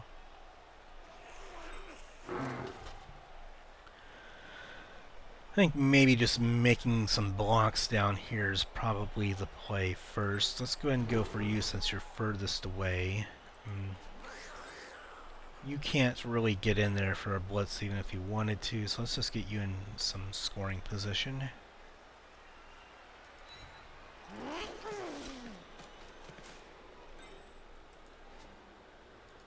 And then I think we want to try... Well, I guess they have a zombie over there, so it's going to be hard to get the big man out of there.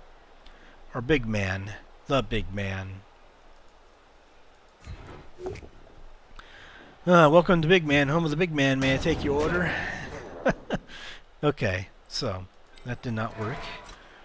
We might just have to settle for making blocks to end the game here. I don't think we're going to get another score. Blitzing the zombie is going to be a very tall task here. What's all the stuff that this guy has again? Pro says for rerolls, mighty blow, not relevant for defense, block, stand firm. And he does not have blocks, so I think we want to attack him. Him not having block means that at least if we get lucky, we can at least get him down on the ground. Okay, so we don't get an injury there, but that's okay. And then we can 2-die him. And does he have block? He does. How about him? Does he have block? He also does. Okay, well. I think we can move you over here and we can get an assist on the ghoul for a 2-die, I think. If we can get this flesh golem down, then we can do that. Let's go with the player that has the non-loner reroll first. I need you to block him.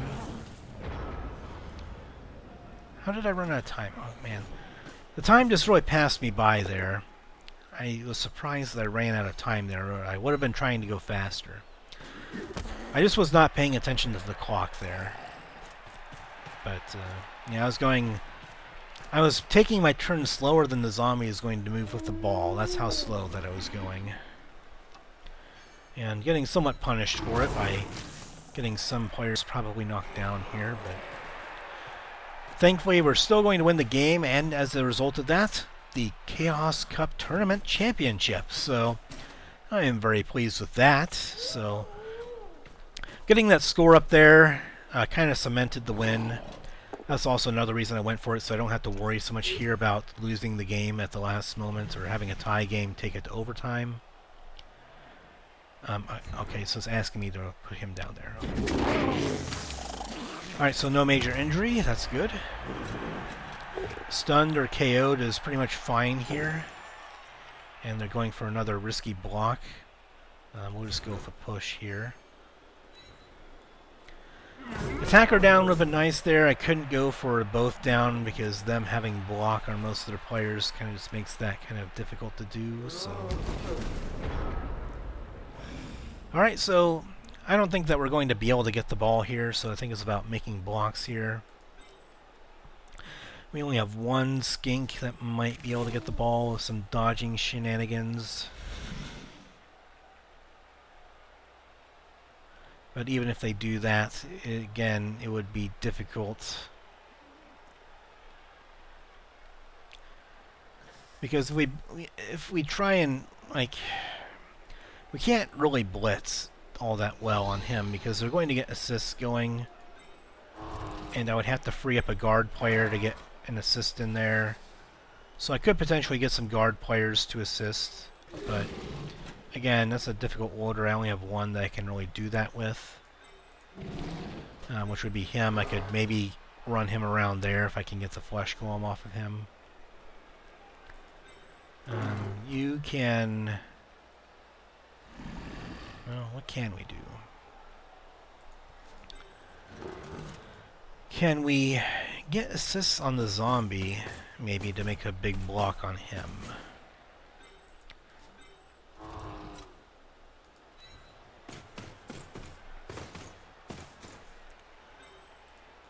I think that would be a 3-die. Alright, so let's go ahead and do this first.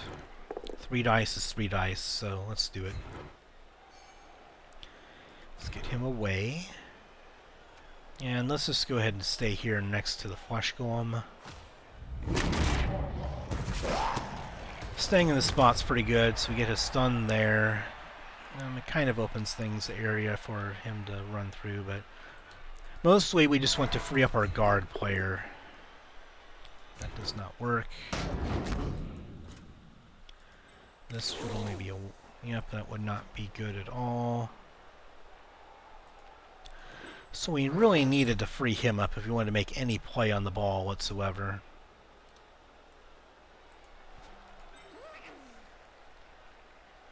Let's see if we can at least get the flesh golem on the ground, then maybe we can do some dodging to get in there. I don't know.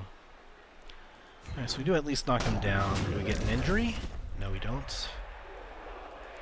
Haven't gotten too many injuries on the opposing teams for quite a while now, which is unfortunate, but it happens, so.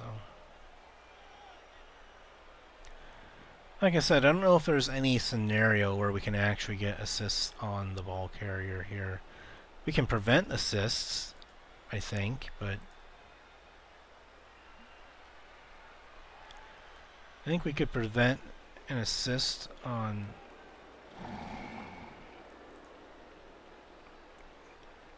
No, we'd have to go for it to get an assist right there to prevent the assist, so...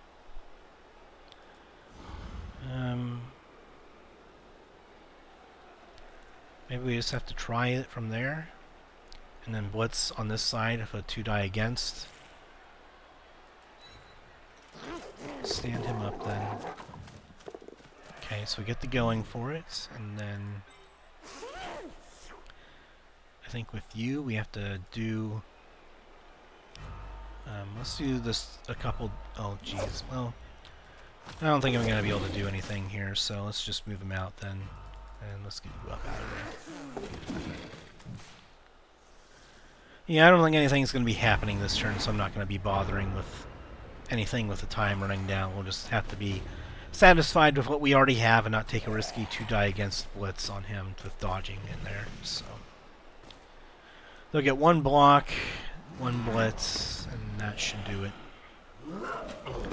They will probably target my Skink with the blitz, as they probably should, so he gets knocked down. No injury, so that's excellent. No major injury, I should say.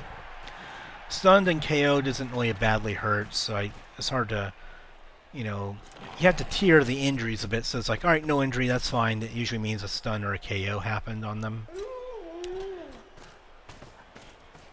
So you just avoid the bad injuries, and then you should usually be able to make it out. I like to think of stunned as a stinger, a KO is like a concussion that they just don't care about, unlike the real NFL.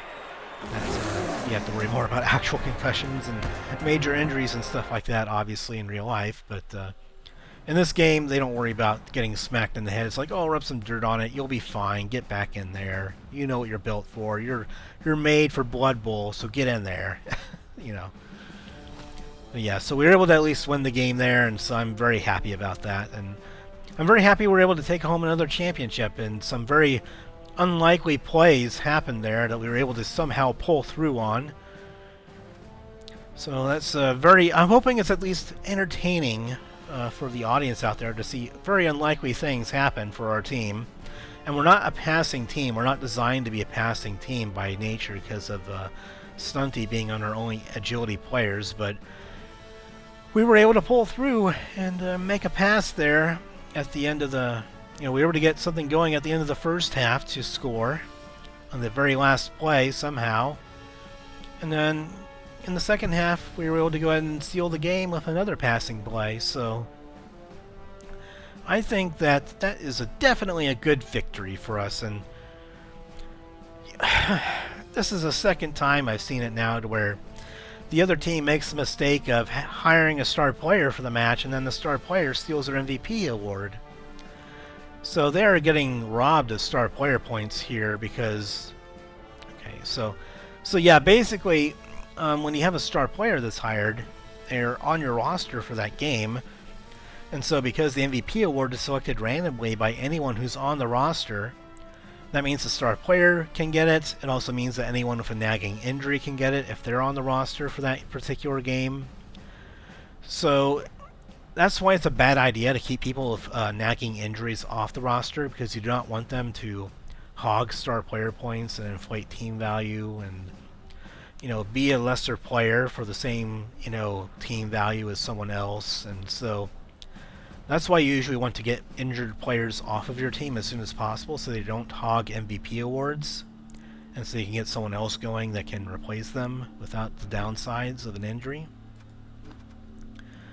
So because we were able to score there, we were able to get some good star player point action going on, and we also have Croc Hunter that got our MVP award. So for the first time in a while, we've actually gotten the big man the MVP award.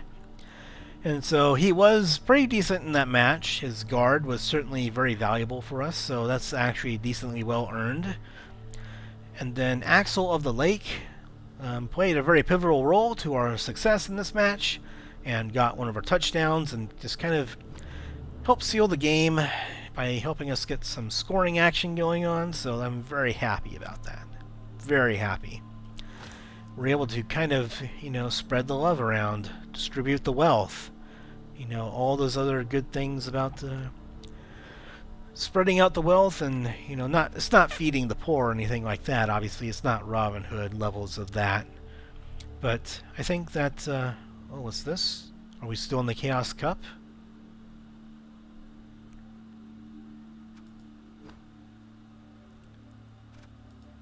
Did the match not register for some reason? Like, I'm pretty sure that we won that match. Hello?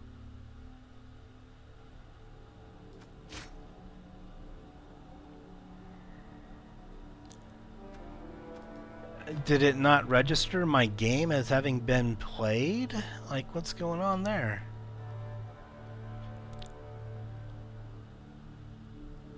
I don't know what's going on there. I'm going to have to figure out what's going on with that part of the game here.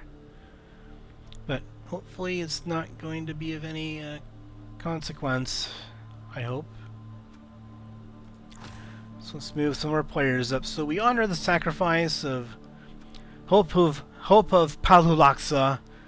Unfortunately went down in that last match and they were out for the count, and we'd already used our apothecary to revive someone else from a nasty injury, so we had to go ahead and bid farewell to Hope of Pahualaxa. But we admire your sacrifice and give thanks to you. You will also be honored like the horned Liz Blitz before you, and make sure that you are honored in a way that's only befitting of Lizardmen. Maybe have a big feast in your honor, and praise the fact that he helped us win our previous matches and help us to our undefeated record so far. So for this next player, we might just get a Saurus player. So let's get a Saurus player going here. And we want to be a bit more bash heavy now that we have plenty of Skink already leveled up and we have some backup players, so we can still have 2 Skink on the bench here and not have to worry too much. So now it's time to randomize and see what kind of name that we get here. You know what? Based on that previous name that we skipped, I'm going to go with something that sounds maybe pretty good. Let's go with Huntsaur. You are going to be doing much hunting for us. You are going to hunt the other team down. You're going to knock them down. And that is your job. You are going to do lots of good hunting, my friend. Good hunting. And now, time for the head. I do not know, I do not remember what kind of head Pahualaxa had. We don't really take much of a look at their faces during the match. It's mainly for the pre-game presentation that you usually see that. Generally, you do not get to take a good look at their faces in the match. I don't know, maybe this action might be going on pretty good here. We got some horns, we got some good... He looks like a very, very healthy big man there. That looks pretty nice. Not sure what's going on with the rings down there, but I guess that's just his style, I suppose. And then we're going to go with Huntsaur. Hopefully he does lots of good hunting for us on the Blitz. Let's confirm our purchase. And now he is in there. And I just want to have my newer players more organized towards the bottom of each list of players here. Let's move him down. This kind of helps us remember which players are more recent additions to the team and who have been around much longer. Who are the veterans and who are the rookies. Okay then, so now we have Axel of the Lake played a pivotal role last match. Very pivotal role. And then Huntsaur, hopefully in his future, he'll play a very pivotal role with his hunting. So let's go ahead and check out what's going on here. I don't know if it's like a best 2 out of 3 scenario. Maybe I need to look here and see what that's all about.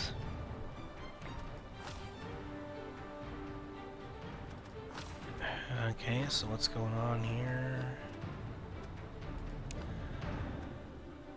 So I don't know if this is like a bug of some kind.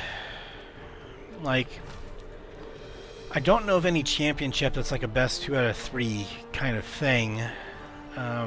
It would usually say if you're playing a series of matches, I assume, because no other matches were best 2 out of 3 or anything like that, like a series of games that you have to play. Like, it didn't register our win for some reason. Like, we got the star player points, we got the player dead, but it doesn't register that we won that game for some reason. Like, I don't know what's going on there. I don't know, maybe I'm winning some, maybe I'm missing something here about what happened there. Like, maybe it's just very possible here that it is like you have to win more than one match to win the championship against them. Like, because it registered our win there. It didn't, like, it should have anyway. Like, what's going on?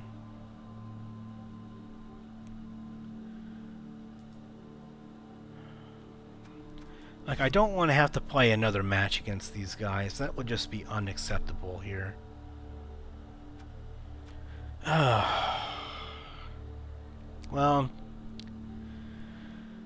I don't know what to do here because I really want to be able to move on to other things after this match. Like, I don't know what's going on there. It doesn't register me having won that match for some reason.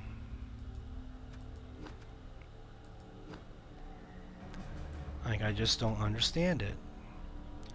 Yeah, these are matches that were played like in multiplayer stuff for some of those matches, so that's why those are there on my coach a long time ago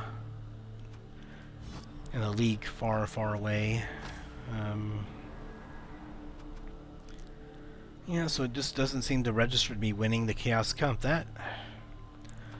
I mean, I'm just going to go out and say it. Pardon my French, but that's bullshit. That is some bullshit right there. I won the Chaos Cup fair and square, and it did not register my win.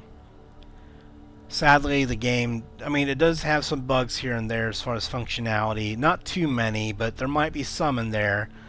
But I won that match. I should have the Chaos Cup Championship in my hands. That is some conspiracy theory bullshit right there. Like, what's going on? You know, maybe not conspiracy theory. Maybe it's just I'm nagging the game a little too much, but I feel that I should get my rightfully earned championship after that hard-earned win. And after all the things we had to do to win that game, I don't want to have to go through a blocking heavy team again with all the block skills on their players. What does it do if I start the match here? Like, what's going on here?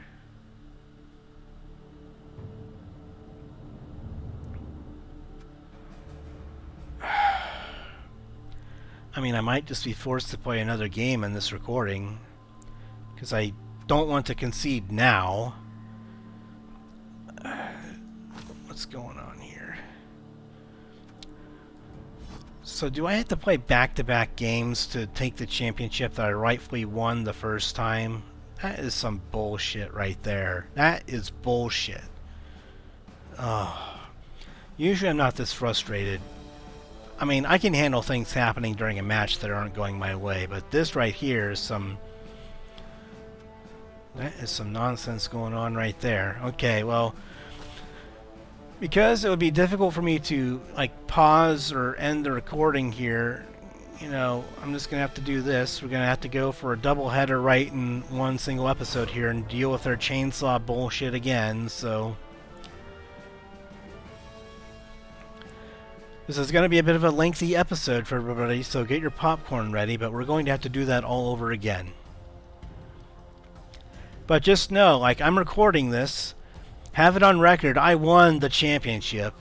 I shouldn't have to be playing the second match. I won that game. Everyone saw it. I was recording it as it happened. Unfortunately, that super awesome play at the end of the first half, apparently that didn't count. Apparently it didn't count. And so we are just shit out of luck there. So it did not count, it didn't matter, it didn't happen. The star player points were awarded to him, but apparently the win didn't matter. They decided it didn't matter. Maybe they paid off the refs as part of their inducements. Like, maybe that's just something that's going on behind the scenes with these undead people here. They threatened their way to get a second chance at the championship that I won, and they want their grubby mitts all over it. So we're not going to let them have it. We are not going to let them have it. I am so... Like, my team is so mad, we're going to have to bash them into high heaven over it. And as such, we are going to get our additional Saurus player in on the action. We are not going to let them take this from us. We earned this championship, and we are not going to let them have it.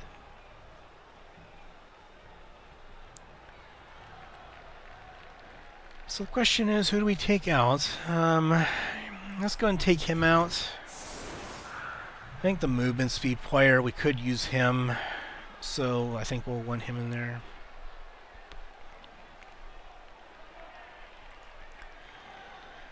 And then I think we want you out on the edges. We want to prevent them from being able to get a free blitz on a skink here.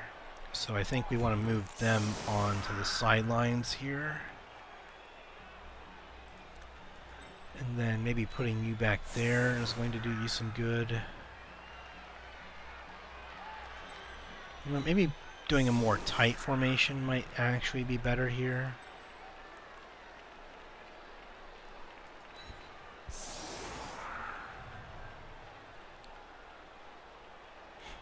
And then let's go ahead and put you out there. I'm trying to put you out there, not you. I think I want you. No. I want you to go over here. We really just want to protect our skink players.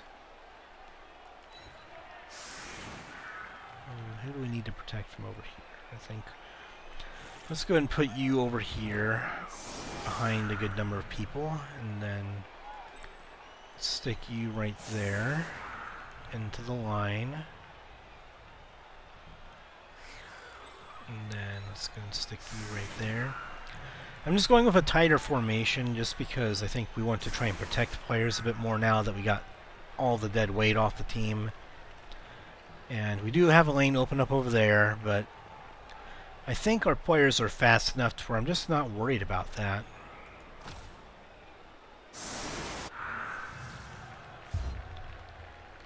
And then I think we just want to try and do a normal kind of kickoff here. If we are fortunate enough to eventually to afford a player with the kick skill, then alright, so we get an extra reroll. But if we can eventually afford a player to get the kick skill down the line, then that would certainly be helpful. Because then we could angle the kick more in this direction where we have lots of players lined up, ready to go. But by setting it up this way, they do not have anything more than maybe a one-die blitz on the outside, and on the inside they don't have much going on there either. I guess they have their chainsaw guy, which I could have tried protecting against, but they would have lined up differently, I imagine, to deal with that. I could have also put a skink in there in the middle to have them take an injury, but that might have just upped their chances of an injury because he's a skink with a stunty, so...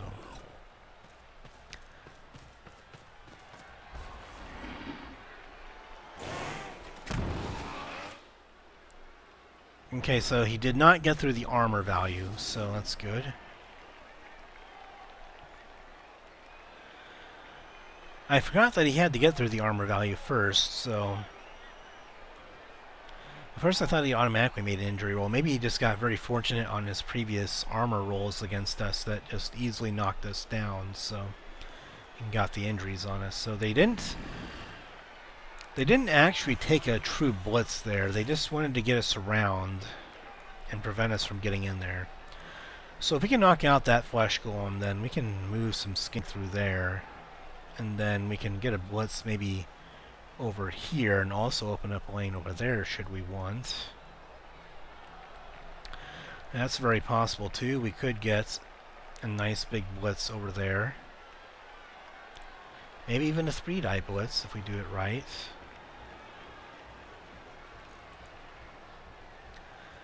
For now, I think we just want to get some players in here. And then I think we want the new guy to get in over here on their werewolf man. The werewolf dude. Okay, and then I think setting up for a big blitz over here might just arguably be better. I think we want to try and protect our movement speed player though and get him in a spot where he'll be pretty safe. Giving an assist here, so or maybe we don't even need to get him an assist, maybe just get him over here. And then you can get right there, I think. Yeah, you can get right there. And then we can get you right here to deny that assist.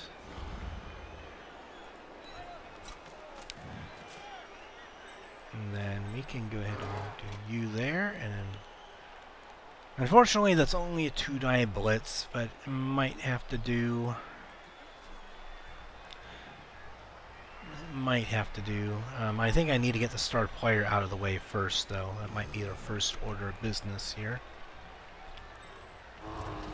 So let's try and get him out of there. Even a push will do okay. Yeah, sidestep. We're not going to follow that. And we do get a stun. Alright, so he's going to be out of the play for a little bit. And then I think I'm going to go ahead and do the blitz here. Both down is not good for us, so let's do this. Alright, that's better. He has dodge, but I can at the very least follow up on this block. And so keep him tied up in there. And then let's just go ahead and get you locked in behind over, I guess, here. Get him away from this white over here so he can't just get a free blitz. I think I like the dodge of a reroll here. So let's do that first. Maybe not now. Okay, so he does at least get that. Now I want to make some blocks here. Push means neutral. And then you...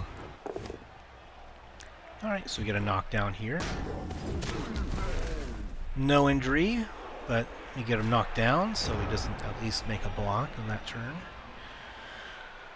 So we have one Skink that's applying some pressure here. They can blitz him fairly easily, but having sidestep, you can at least move towards the ball carrier if they do that. Right, so I'm not going to surround with the whites. They're going to go here and reinforce. Reinforcing is not a bad idea, just to cage the ball carrier.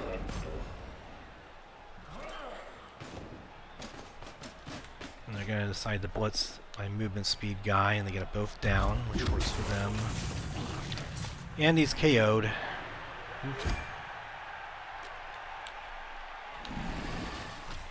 So maybe we'll get him back for the second half at least.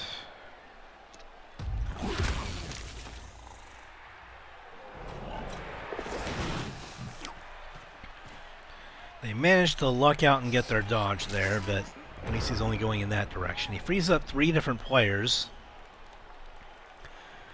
So now we could... I don't know if we... Well, I mean, we possibly could free up this guy to get in with a 2-die blitz.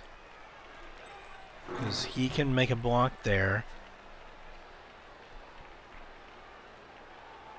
And he can make a block there. I guess maybe not. We have to free someone else up for a blitz. Which we can still do. We can still do.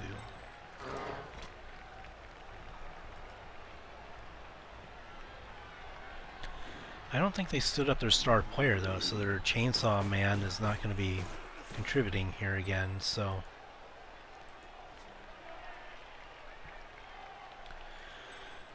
let's just keep that zombie tied up with a Skink. And then... It's a bit of a tall ask, but we can potentially free up some player here to try and make a blitz on them.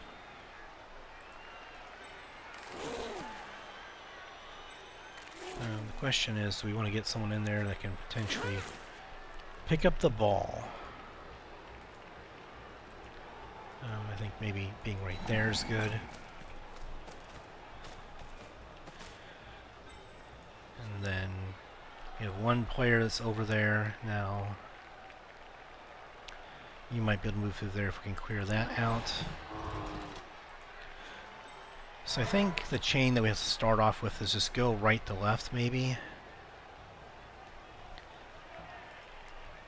We have to make blocks against players who have block and all these other things going, so... I think we do follow it up. We want to try and cage that off to where they can't easily get through there. Let's get someone next to the ball carrier if possible.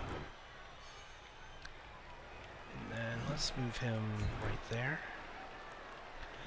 I want to try and cage in their ball carrier here to where if we can't get to the ball, then we can free players up to surround him.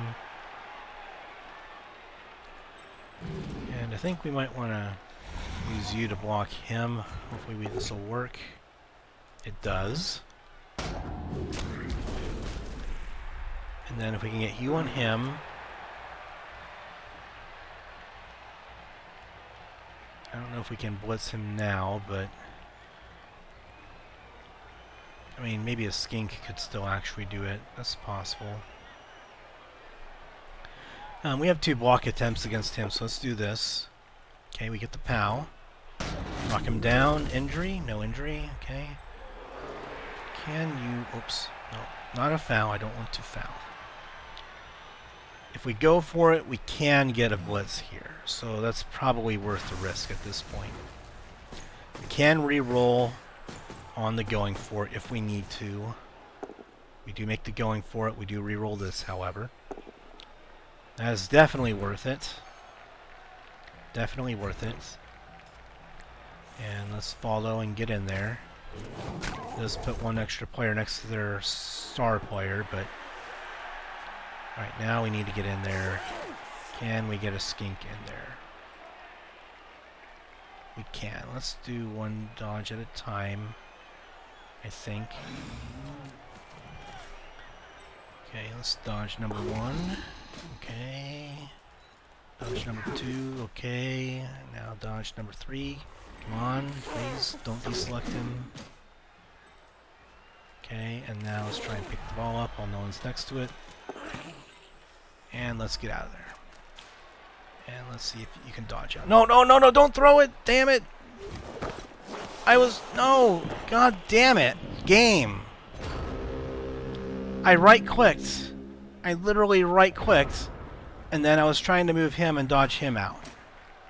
And the game thought I was trying to throw a pass. I right-clicked several times, and it didn't register to the game.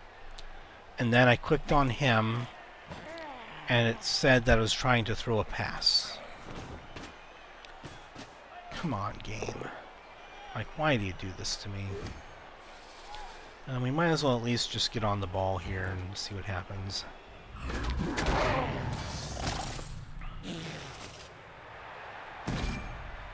We're not going to do an apothecary on that. Like, that is just... I mean, he got knocked down anyway, so it didn't really make much of a difference in the long run, but... Okay, and he has dodge, and so he's going to move out of there. But I mean, honestly, game, like, I did right-click there. I don't know if you guys could even... I don't know if you guys could exactly hear it, but I did right-click. I don't know if you could hear it with my microphone and my mouse clicking and all that, but I did right-click there to prevent a pass from being thrown. I was trying to dodge him out. And the clicks just did not register, so apparently when time is running down, the game just decides that it wants to put even more pressure on you, so... So that will be what it be. Okay, so we can get some 2-die blocks here, then dodge him out, pick the ball up, and maybe throw it to Munditeek here and have him get something going. I think for you, you're just going to stand up and occupy that ghoul over here. They can get a 2-die block pretty easily there, but that's going to have to do. I might also need to try and get a block in on their star player. Thankfully, I have... oh yeah, you're the player with guard. Okay, so and then we have you... We have some assist preventing here, so that's good. So I can make, I think, a series of blocks here to clear out this area. So I think I'm going to do that before anything else. Let's start with him. Push might be good enough here, actually. It might be good enough just to try and open up a lane of some kind, so let's... and we're going to... Let's go ahead and follow, because we want to make a lane, a running lane here. And then this will also be a 2-die block here. Okay, so we get this. And we are not going to follow that one up. We want to keep staying on them here. And then, again, we do open up a lane here for Skink. I think we want to try and get the star player on the ground again. I guess this will have to do. And then let's go ahead and stay here. Now the big man has a chance to block the chainsaw man, so I think it's worth it to try and get him on the ground. And we do get it. He does sidestep in a way that could be worse for us down the road. Let's get him off the ball this time. Get some space. Alright, so we get an injury. So the second time in a row, we are able to get their star player out of the game. And so now he is just not going to be able to contribute for the rest of the game. And then this is just a 1 die, so we can't do that. And these are also 2 dies. I could consider doing those after doing the pickup here. So let's try dodging out here. Get that. Okay. We might be able to get a pass here to our skink up there. Okay, that works. That would have to be going for it without dodging. So I think I'm going to just take the dodge with the reroll over the going for it here. Okay, so we get that one. Now what's this pass looking like over here? It's a 5+ pass. Okay, so going for it might be worth it for that. Okay. It's worth the risk to make the pass much easier. Intercepting is going to be very difficult for them to do here, so... But we do get the... Oh, he fumbled the catch. We'll re-roll the catch. He can do that. 3+ is doable. And he gets it. He gets it. Alright, so what do we want to do here? They can easily dodge out and blitz, so I think I'm just going to take the score now. He has 2 players that can dodge out and blitz the ball carrier, and they have like 7 and 8 movement speeds, so I can't try and delay there. I have to get the score now because I have no one that can help him. So, but I'm very glad that worked, so I can escape the bullshit the game has been throwing at me, trying to steal my championship I rightfully earned. But we did get their star player out for the second time in a row early in the match, so being able to get him out of the game and keep him out of the game, I think is going to be very, very good for us. And Croxagore is very close to, or our Croc Hunter is very close to leveling up here. So I think we'll do the same defensive setup as last time. Do we have 11 players in here? 1, 2, 3, 4, 5, 6. Yeah, we have 11 in there. Okay. And then, I guess maybe for this one, we might want to protect our +1 movement player this time around. We did get targeted last time. I don't know if we'll need him on defense. So, we have 1 KO, but we have plenty of reserve players, so we'll go with this again. We do not have their chainsaw player to worry about this time, so I think we're going to be okay now in the middle. We don't have to worry about what's going to happen to them in the middle. Okay, so a gust of wind. Hopefully it doesn't result in a touchback. Okay.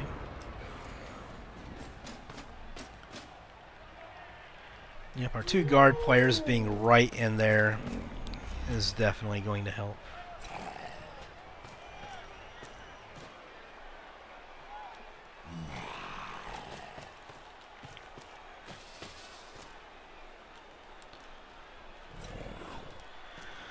So yeah, again, this is going to be a very long recording, but it was to no fault of my own. I'm not trying to make a big 3-hour episode here to make it like a Lord of the Rings marathon type movie or anything, but I really didn't have much of a choice. I could have paused, or I could have ended the recording, then started it again for the next episode and leave it on a cliffhanger, but I'm not the kind to do that. You know, I want the championship match to be contained in this here episode right here, right now.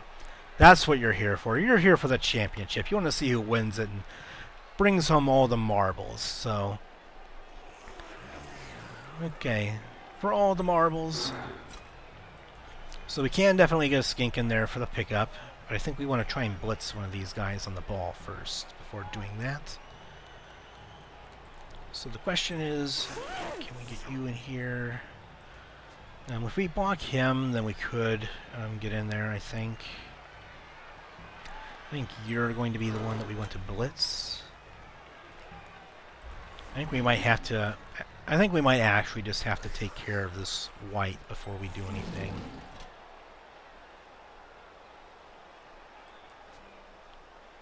That might be the case. You're very valuable. I don't know if we want to get you up in there yet. But we could get an assist with you right... maybe right there wouldn't be very good, though, because then you're taking up space that we want to move people to. Very valuable space that we need people to move to. And then let's get... I mean, you could potentially get up there next to the ball. That might be a good thing to do. But you could also get up... we can't get up there without dodging. What about there? Can we get up there without dodging? No, we can't. Okay. So I think that assist right there will have to be enough. And then... let's just get one of those guys next to the ball and contribute here. That would be going for it, not a good idea. Let's get you over here. We just need to get some assist action going on. Might just leave you right there to cover up this area and force them to try and muscle their way through.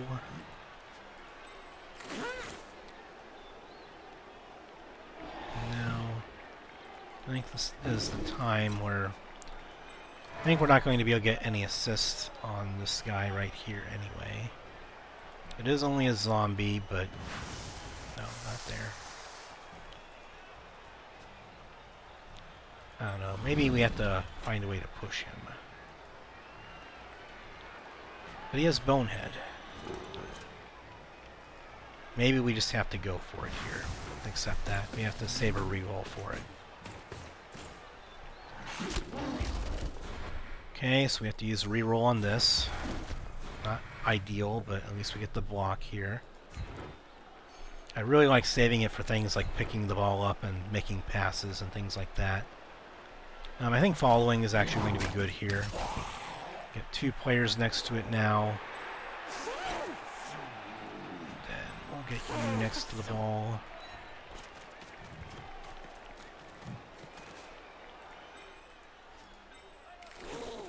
Let's just move you around to cover that area. And then we can get you in there without needing to go for it, at least. Okay, so we can't re-roll the pickup, but we do get the ball at the very least. They do get at least a 2-die blitz on the ball carrier, but that's okay. Having already been able to score here, I mean, we're just at least slowing them down. We have all these guys occupied. They're not going anywhere. He was covering this area just in case, and they already have to use a reroll, and they only get a push with sidesteps, so this means that we can basically go right here, and we have a free path to the end zone, except for this guy, basically. So all we have to do is just find a way to dodge through these ghouls here. And that may not work out very well for them, but... okay, so both down is good enough. But they don't have anyone except this guy. Maybe they can pick up the ball for them. They get a push. Might try going for another one. So they get a couple of pushes here, but nothing major. And we have dodge, so they're not going to do anything here.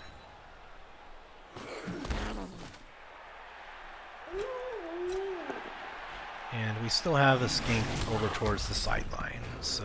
or not towards the sideline, but we have some players that are close enough to the ball to be able to make a play on the ball, is I guess what I'm saying there. And so we can potentially make blocks on everybody. Why is he not showing up as a player? I don't know why, but... so we can do a blitz here on the zombie. And then we can attack with these other guys and free up this Skink right here, I think. Probably worth doing, I would say. Maybe we can even move the zombie on the ball, so that way it's in an area where no opposing player would be next to the ball. Oh, we don't want to do it from there, though. I think we want to do it from right here. That's probably the best position, because then we're going to be able to occupy this area. I think pushing is good enough. And then we will follow up on that. And then the ball lands over there, so we can't blitz him, but we can get a skink in there, or try to anyway.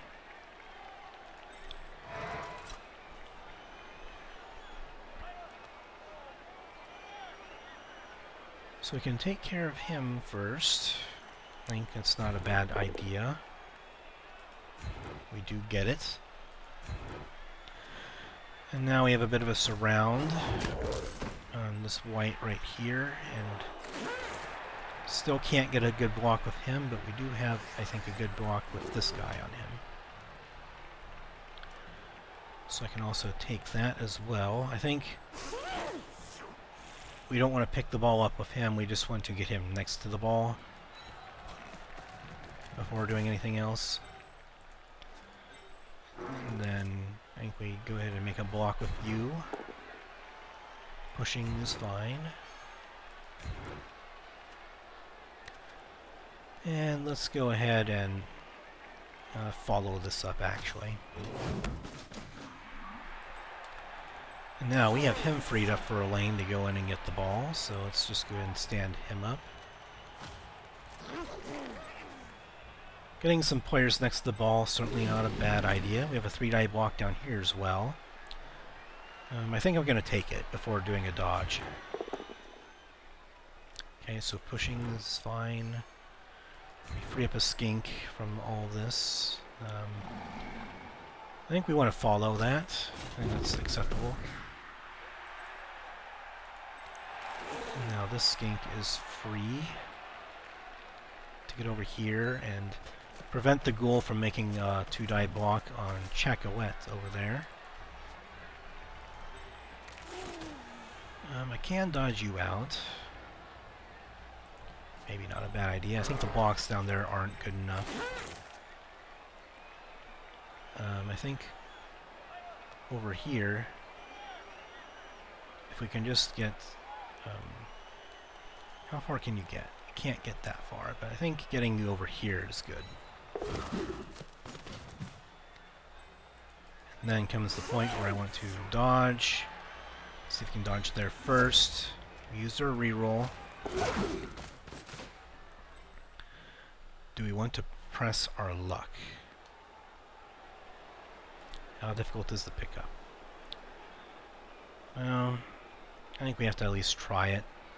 It can at least slow them down. Okay, so let's see if we can dodge out one more time. We do. You know what? I think we have one reroll left. Let's just go for it and try and seal the game here. We have to... Alright, we get it. Excellent. Whew. Alright, so the game is well in hand. Again, it is a bit fishy having to play this extra game in the first place, but at the very least, we're getting star player points out of this extra match that we otherwise wouldn't have gotten. So, I swear to God, I'm not a star player point farmer.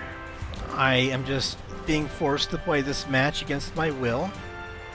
So, I'm not trying to, be cocky or anything. I'm not trying to, build up a mega team, a star player team or anything like that, or a dream team. But it's basically just, I have to just make do with the situation that I'm given.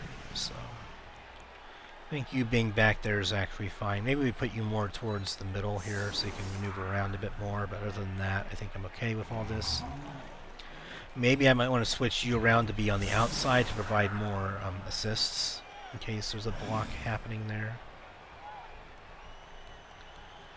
And then maybe put our 5 strength player over here so that way if they try attacking this direction again, it's harder to get a blitz on him or a block.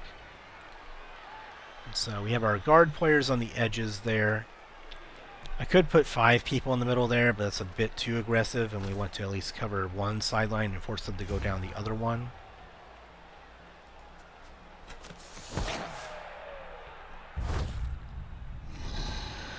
Alright, we have the Gust of Wind kickoff event. And that's very precarious, but they only have 3 turns to score. I'm pretty confident that they're not going to be able to score with only 3 turns, so... And we have lots of Skink that can honestly get in there on the ball, so again, it's not too much of a concern for us right now.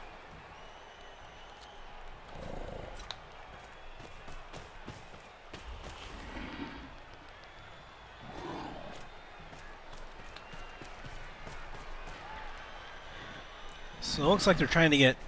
I don't know. I thought they would have tried caging up a little bit before going for the pickup there. And they're unfortunate, and they do not get the pickup, and now our Skink, basically, they have a free shot at the ball here. Can we get... That would unfortunately be going for us. We need to move this guy out of the way before doing that. So we can move you over there. That's fine. We can get an assist maybe on the white, or we can deny the white's assist for a blitz on the werewolf. Werewolf might be better to blitz because he's the one with tackle, so getting him out of the way, out of the game, could be good for us.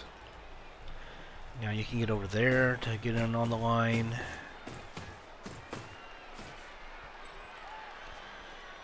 And then you, I think you're just going to prevent the werewolves and all the action over there from being able to swoop around easily.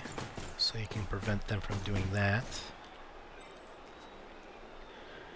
Now's the point where I need to decide, do I just want to blitz, do I want to blitz the white, or do I want to blitz the werewolf who's more valuable to them? The white is on the ball, so blitzing him can at least push him off the ball. I think I want to get a player with sidestep in over there first.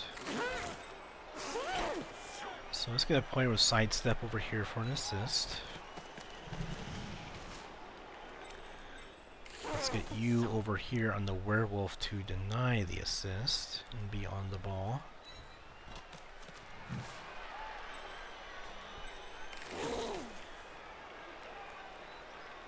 Then I think it might be time to get in with a blitz.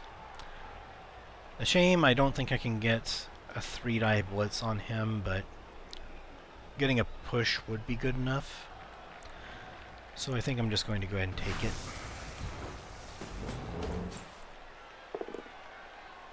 Okay, that's good enough. And we'll keep him there so we can possibly surf him. And I think we'll follow that up. Now we have a choice. We can get him in there to pick up the ball. Maybe we're not going to try and run past them this turn. I think we just want to try and eliminate any chance that they're going to be able to get in there and get it. We do have 1 reroll left, so I think going in to pick up the ball for a reroll is best. He does fumble it, so this is what the rerolls are for. Do we get it? We do get it. Okay, that's good. And then I think I want to move back 1 square to kind of protect him slightly. Now it's time to get some blocks in here. Let's take care of the guard zombie first. Okay, so we get him on the ground. Let's get him away from the play. Stay here and prevent him from getting a block next turn, and then now it's time to make a block here. Loner doesn't really matter because I don't have a reroll left for the half, so that's not bad. And then I don't think we're going to make a 1-die block. Alright, so that was a pretty successful turn for us. We were able to get the ball. We ended up clearing out their players from the pickup there. So the pickup was much easier because of that, and they also didn't have a player that could catch the ball if we failed to pick up. And it's going to be hard for him to dodge out of there, and we can potentially surf him. And he can't get even a 1-die block on our Skink because we are preventing him from being able to do that with the assists that we have. So this is why I definitely got another source, so that way I could have sources more on the edges, so it would be difficult for them to make plays in there. He does end up getting a knockdown here, which is unfortunate on our valuable player, but we can definitely get a block on him next turn.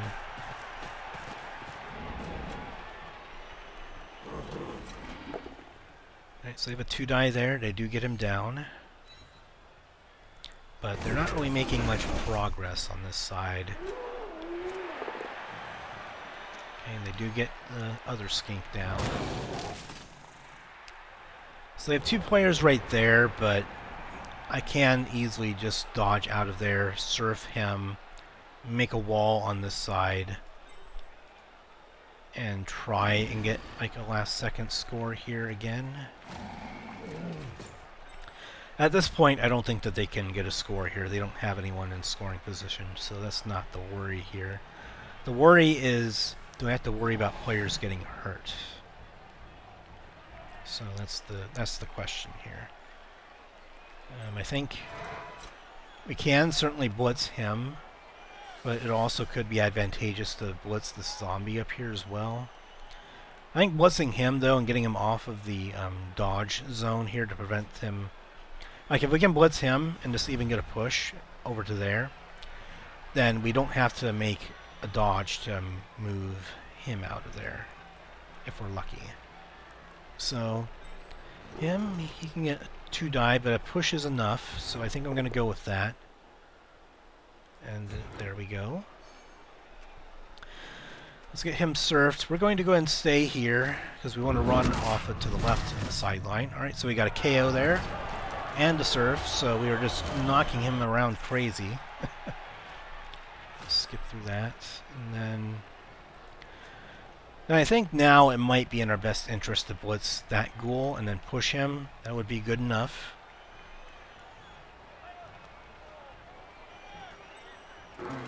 If we do the blitz from here, though, we can push him that direction, so I think we do this. We could get an assist here to try and make it maybe 3 dice, but we'd have to get like 2 more assists, I think, to do that. So I think just pushing him is worth it. And then we'll follow to try and tie up both of the werewolf and the ghoul there. Now I think it's maybe a bit safer to stand him up as well. Maybe try and tempt them into making a block with him. And now we're going to try and set up a bit of a wall here for our ball carrier. And see if we can get in one more score before the half.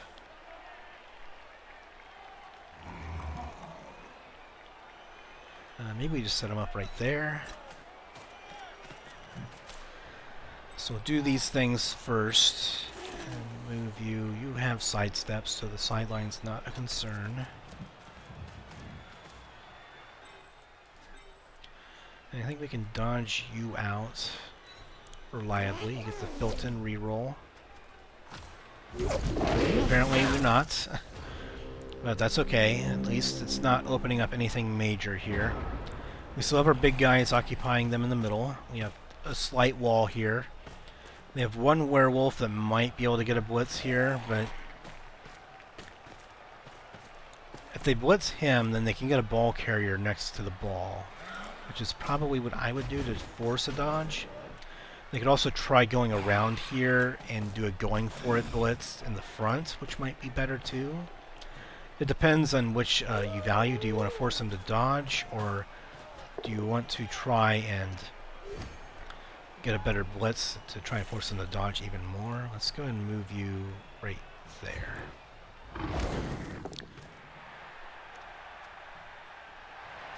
Let's not use the dodge this time. Well, maybe we want to just use it. And then we can do it right here, and we can get a block on him next turn, maybe a blitz.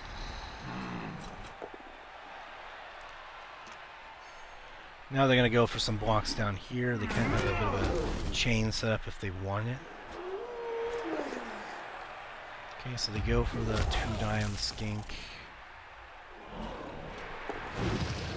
So next turn is the last turn, so that's going to be for us to basically try and score here for a 3rd time. You can get an assist over here. Maybe we can do this.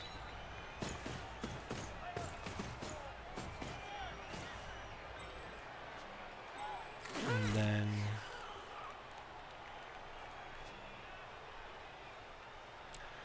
I don't know, we could just blitz with the ball carrier here. We can also just push him from there. Either way, I think it's going to be a 2-die no matter what. So I don't think we want to do any blocks down there before doing this. It's just a matter of do we want to throw a pass to somebody, but could throw a pass to you in the end zone, but I don't think we want to chance that. I think we just want to block him. Push is good enough, and indeed it is. Push him to there. We no longer have to dodge out. Let's just follow for all the giggles of the skink making a block and pushing back a werewolf. And we're just going to get in here and call it a half of football where we were just dominating them. Like, we are just dominating them this time around. This is not even close this time. The game tried to screw me, and I'm just telling them to go screw themselves right back. That's what the game did, and I just gave them the finger and just said, alright, well, if you want to try that, I'm just going to go ahead and make you pay for it. So yeah, I don't think it's even possible that they can score 3 times, especially not when our offense is coming up to start the second half. When our offense is coming up, we could just try and stall the game out, but we also just might risk more injury that way, so... Like, this is a situation where we might just keep our +1 movement player out for the entire game and not risk him getting hurt. I don't think it's even worth it at this point. Because we don't need to score here. It's just, I mean, it would be nice to get him more star player points so we can eventually get another level up with him. I am trying to get a substitute out with you. There we go. And then we want to have our big men in here, I think.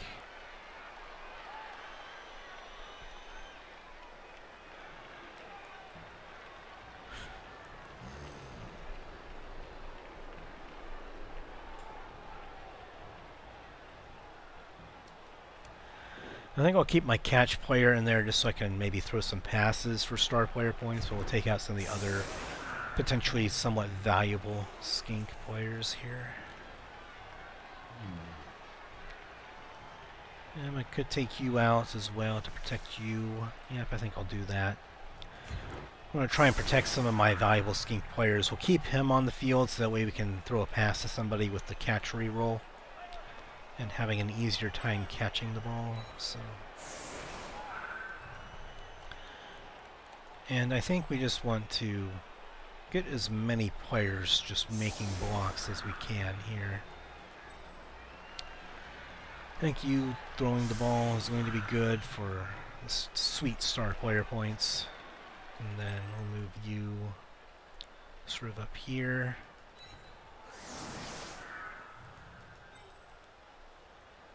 And maybe move you a bit closer here. Maybe I just want to keep them right there, just because the tackle zones are generally the most valuable thing with that. They would have room on the sideline to move down there if we didn't. And then you are covering over there. You can maneuver around in the middle.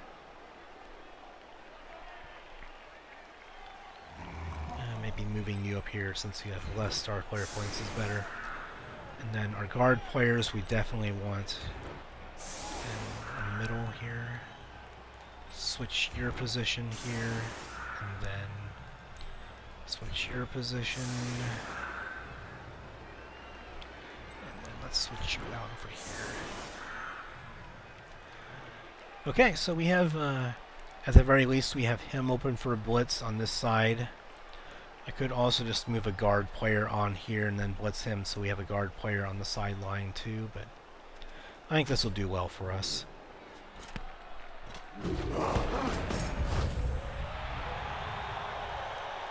Okay, so they get an extra team reroll in this half, so that's, I mean, obviously it's good for them, but I'm not sure if it's going to make much of a difference here except for maybe some of the bashing elements that they might try and do. So the ball is right next to them, which is good. So if we fail to pick up, we have someone next to the ball.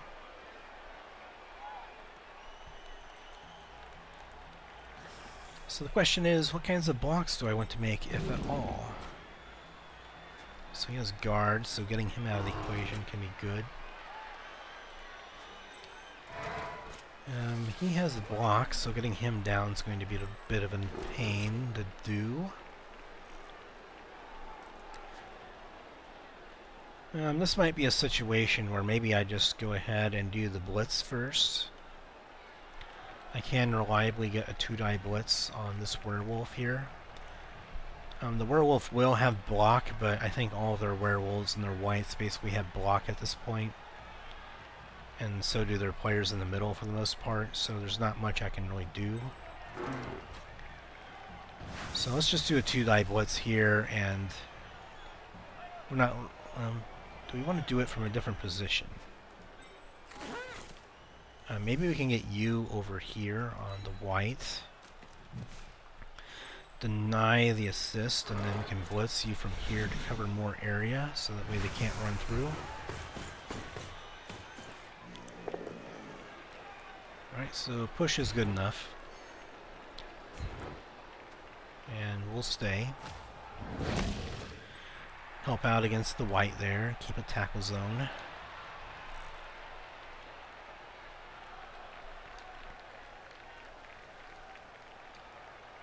And then I think I just want to go ahead and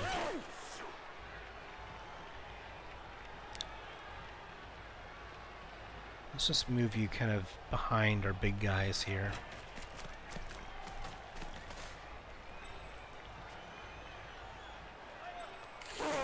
And then let's get you over here.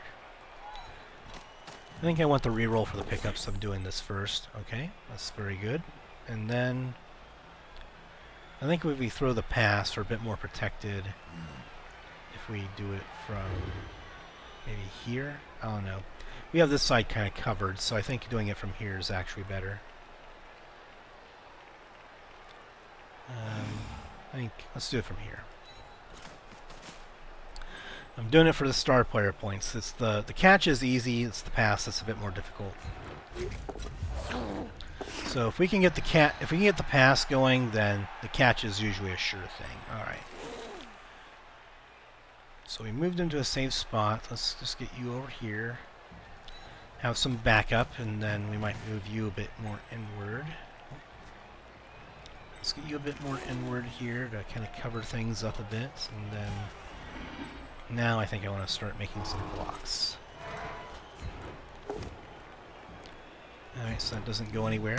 It's okay. It stays there. We get more blocks. Let's go ahead and take care of their guard zombie first. Okay, so we get him down. And we will follow up on that one. Now we can get some blocking going on him. So he stays there. That's okay. Then let's see if we can block him. He doesn't want to move. We're not going to use our rerolls here if we don't have to, so we'll save our rerolls for later. We're still in a really good spot. We have the ball surrounded. We have a nice little cage going in here, so even if they blitz, it's going to be hard for them to get in there. They could potentially blitz if the white from there, which is probably what they're setting up to do. Maybe they'll go there, there, there, and then blitz from there.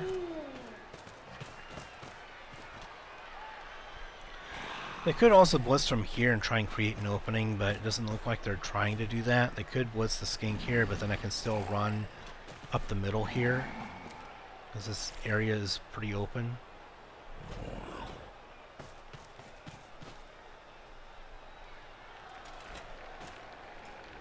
Alright, so I can get a block on the goal. So like I suspected, they're going to go ahead and they're going to go ahead and blitz that skink right there. Okay, so nothing happens to him, which is good. He has sidestep. I'll just get you up over here. I just want you to stay in the way, mostly. Alright, so he's not going to be in the way anymore because he got KO'd. Okay, well that's unfortunate, but you know, it's not going to be too terrible for us if we score quickly. If we score quickly, then we can get our KO back, but I don't think we really need the KO back. He's replaceable by who we have on the bench here, so we can replace him with bench players. So okay, so they didn't actually do a whole lot to advance their position on the ball. They opened up over here, but we can open up over there because of how they did all this. A push, even a push is enough to open up a lane for ourselves on the school here. So we might have to just pick you up, stand you up here to occupy them and not risk a dodge.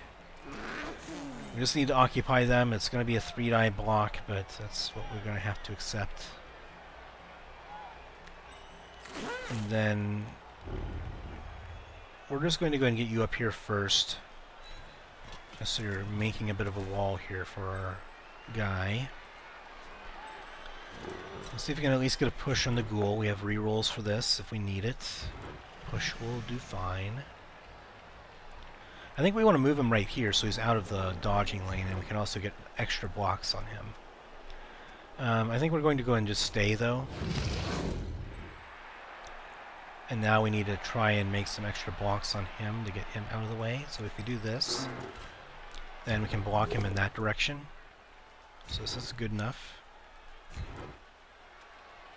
And then we block him in that direction, we follow that up. And now we can move this skink through to make a bit of a wall here.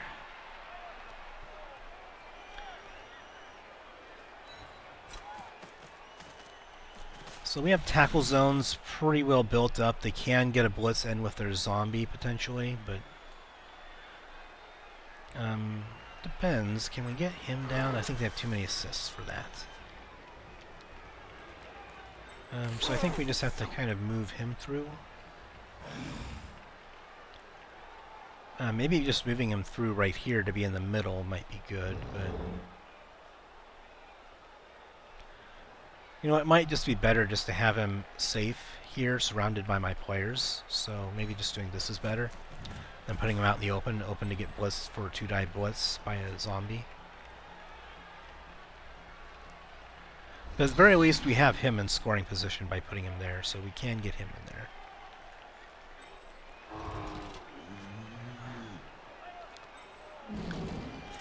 So we can also push him out of the way a little bit too.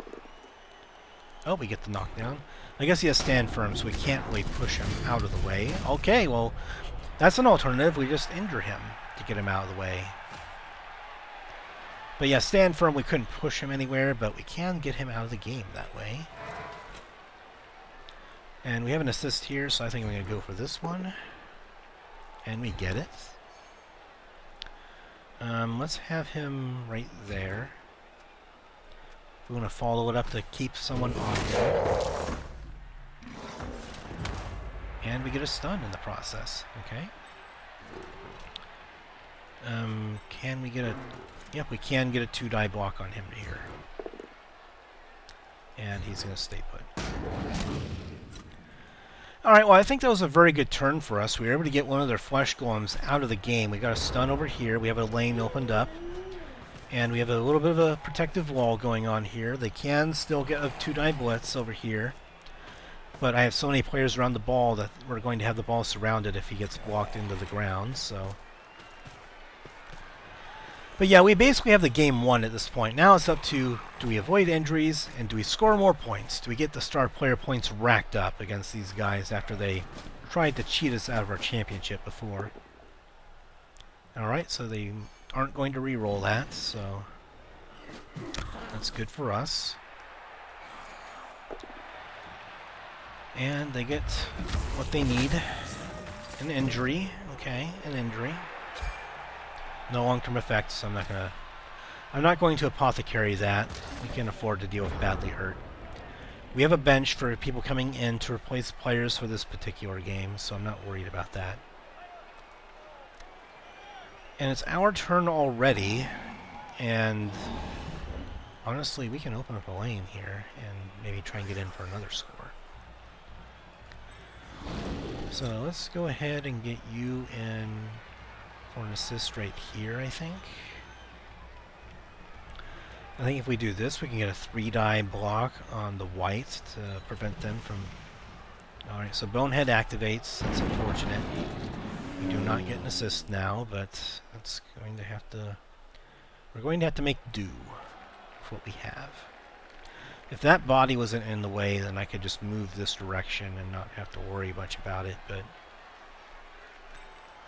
I think we definitely still want to get a blitz and maybe on him. We don't have to worry too much about the zombies over there, honestly.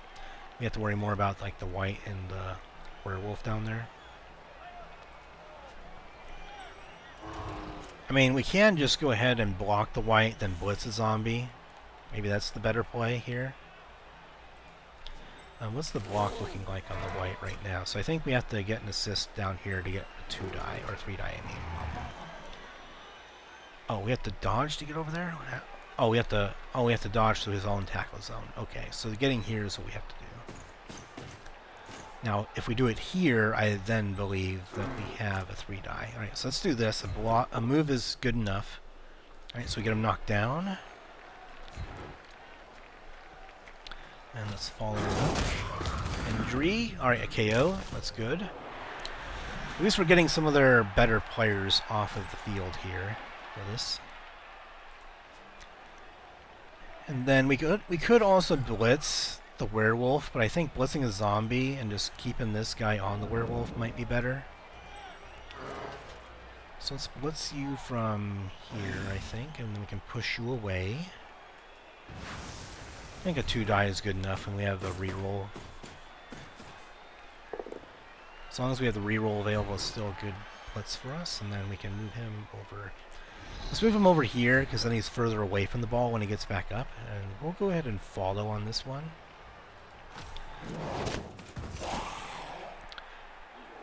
And then I think we just want to make sure that this werewolf can't get in here.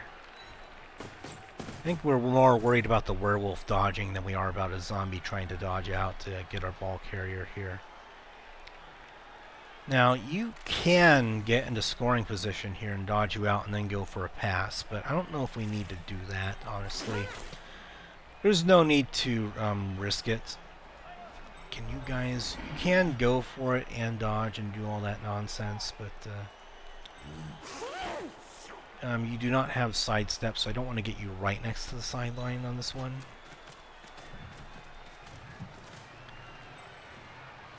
And then I think what I might do here is make a 2-die block on him, if I can. I cannot, so I think what I do now is I just go ahead and get you dodged up here. So I get them in the way of the zombies, basically, and then they can't really do anything about it. And then maybe dodging you right here might also be good. Alright, so I have someone in the way of the werewolf here, and then... Yep, I have someone in the way of the werewolf taking up tackle zones. It's going to be difficult for them to get up there. And we have players in the way of the zombies.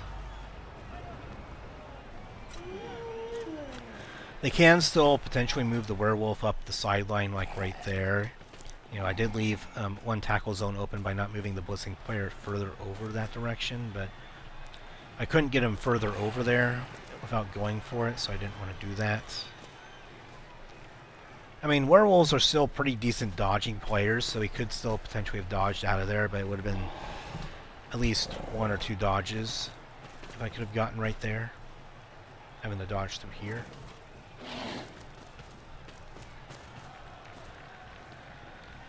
So honestly, this is all I wanted to do, is I just wanted to make it difficult for them to get through to blitz him, and they have to go for it on both. Okay, and they do get the both down. And an injury. Well, that's lovely. Missed next game, so I think this is definitely worth the apothecary being used on, because he's very valuable to us, so we're going to try it here. Why isn't the apothecary going?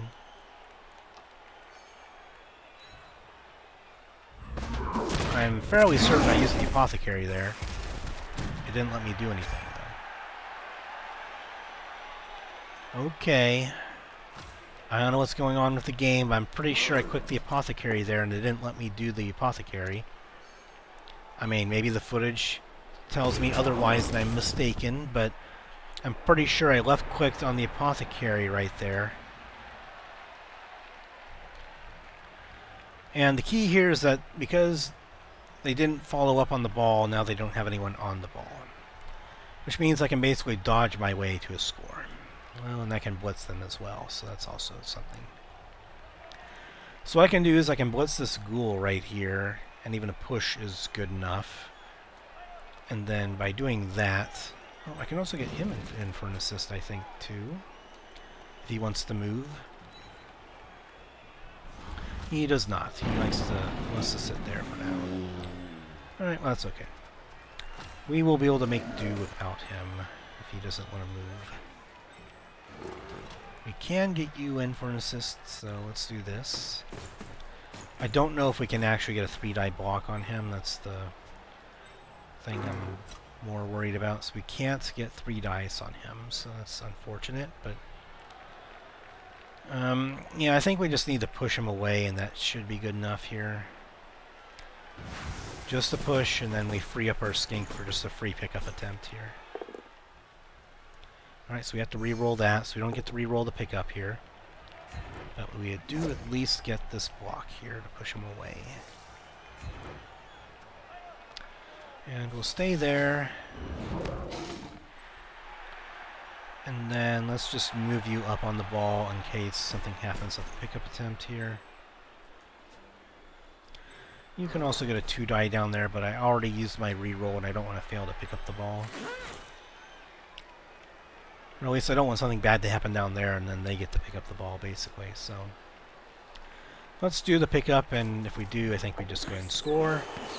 But we do not get the pickup. Well, I still have one person next to the ball to make it more difficult for them to pick it up, so at least there's that. They can get a block on him by surrounding him, but does he get it? He does get it, without needing to re-roll it. Well, it's a 50-50 chance to pick it up, and with the re-roll it makes it more possible, so... I mean, if I were him, I probably would have done the same thing, because there's not much I can do, but I also probably would have blitzed that werewolf on him to push him away, or knock him down, then try and pick up the ball with an easier roll on that. I get another injury. Only a stun. Okay. So I guess the on the bright side, I saw my apothecary left if someone else gets hurt. Even though I'm pretty sure I used it before by clicking on it, and the game just did not want to register it. I don't know if it's some weird thing about needing to be connected to the servers for some bum reason, or like... I don't know, like... Maybe it just failed to connect to the server and it failed to register what was going on there. Because it has a... Apparently this game needs to connect to the servers for basically anything that you do for single player mode.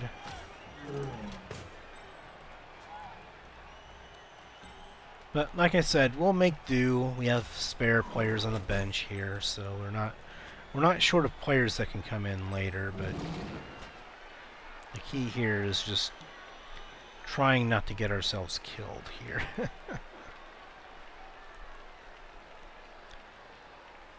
So yeah, we don't really have a good block on the ball carrier because most of our skink have been taken out of the field. We have injuries and a KO, so our skinks have been kind of taken out of the equation here. You can get over there for, well, I guess an assist doesn't really help over there, though. Honestly, it does not really help, so... But getting him over here can make it harder for the werewolf to go down here, so let's just get him on this side. And dodging him out is not a good proposition either, because that's like a 5+ dodge and no reroll built in, so I don't know. This is kind of tough. I think I'm just going to have to go for this 2-die block. Alright, so we get this at least. Let's free him up. And then... I don't know if we can really block with him because it's only a 1-die block, so... I think maybe 2-die against is probably the best that we can hope for. Maybe we can just... re-roll it if we have to. Let's see if we can blitz him, at least. Maybe we'll get fortunate, maybe not. Okay, so that one did not work out well for us. Alright, so we get at least a push. And I think we'll follow it up so we can potentially serve him next time.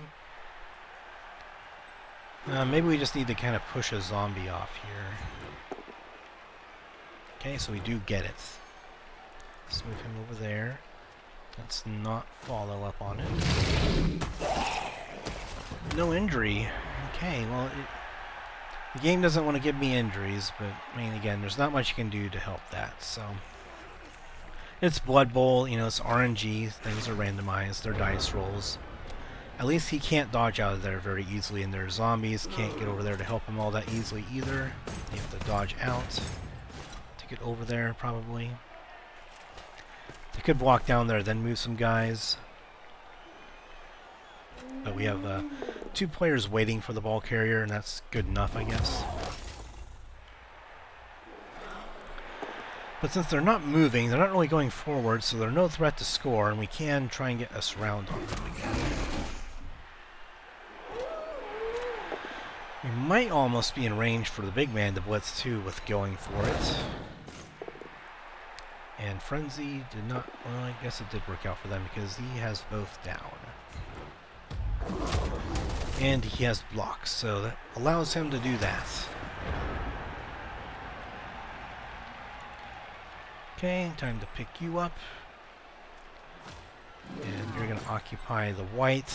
I don't know why they didn't move their ghouls over here to get towards the ball or in this guy's way, but sadly the AI is not the smartest kind of opponent that you can go up against, so it's the way the cookie crumbles. Let's at least cover the tackle zones so that way the werewolf can't get in there.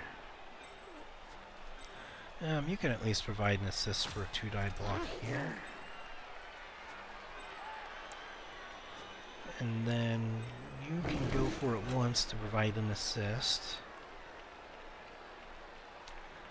I don't know, maybe a 1-die block would be good enough because then we can still push him out to surf him from the Skink's position. We can also dodge out this Skink after making a block there to provide another assist. So, you know what, I think we're going to do that.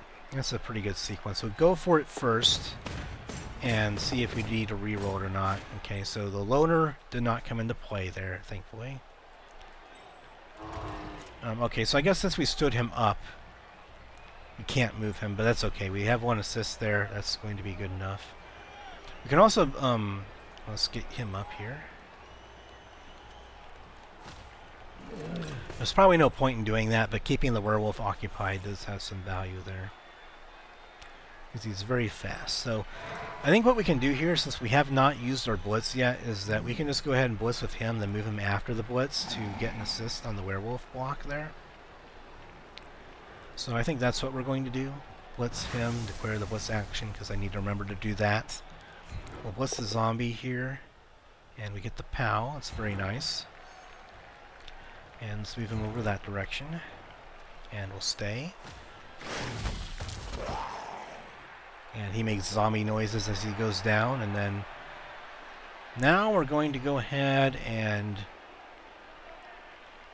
depends, where do we want to get the assist? It doesn't really matter.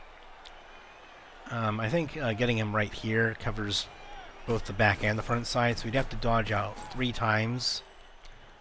We'd have to dodge out way more than that actually, because we have him there, so you would have to dodge out quite a bit to get out of this jam. So, and then we'll take no, I don't want to block with him. I want to block with my Skink here. I said I want to block with my Skink. Oh, he's knocked on the ground. My big man was in the way, and I forgot he was on the ground. It's so hard to see behind him, I swear. Like, that's so hard to see. I should have remembered that he was knocked on the ground the previous turn on their blitz with him, so that's my bad, but at the very least, he's going to have to dodge out 2 or 3 times to get out of here. And he does not have the dodge skill, I don't think. Yeah, this guy does not have dodge. He has block and tackle, so he's very good for offense, but I think one of the ghouls is the one that has dodge. Yeah, so their ghouls, I think, are the ones that have dodge on them. So not a very good spot, and they cannot get any reliable blocks because my Chaqkoet has guard. So he still provides an assist over there, even if they get on him. So I could still potentially score here, and I have some rerolls left to do it. And they're making a bad block down here. I guess it works out for them, though. I guess a 2-die against with block isn't too terrible for them, I guess, but if you have block, or a wrestle even, you can afford to take more risky blocks with those players. And they get this block, so that's unfortunate. I guess we'll get him over here. And it didn't really matter because he's KO'd, but that's okay. We're nearing the end of the match, so I'm just saving my apothecary just to make sure that no catastrophic injuries happen here.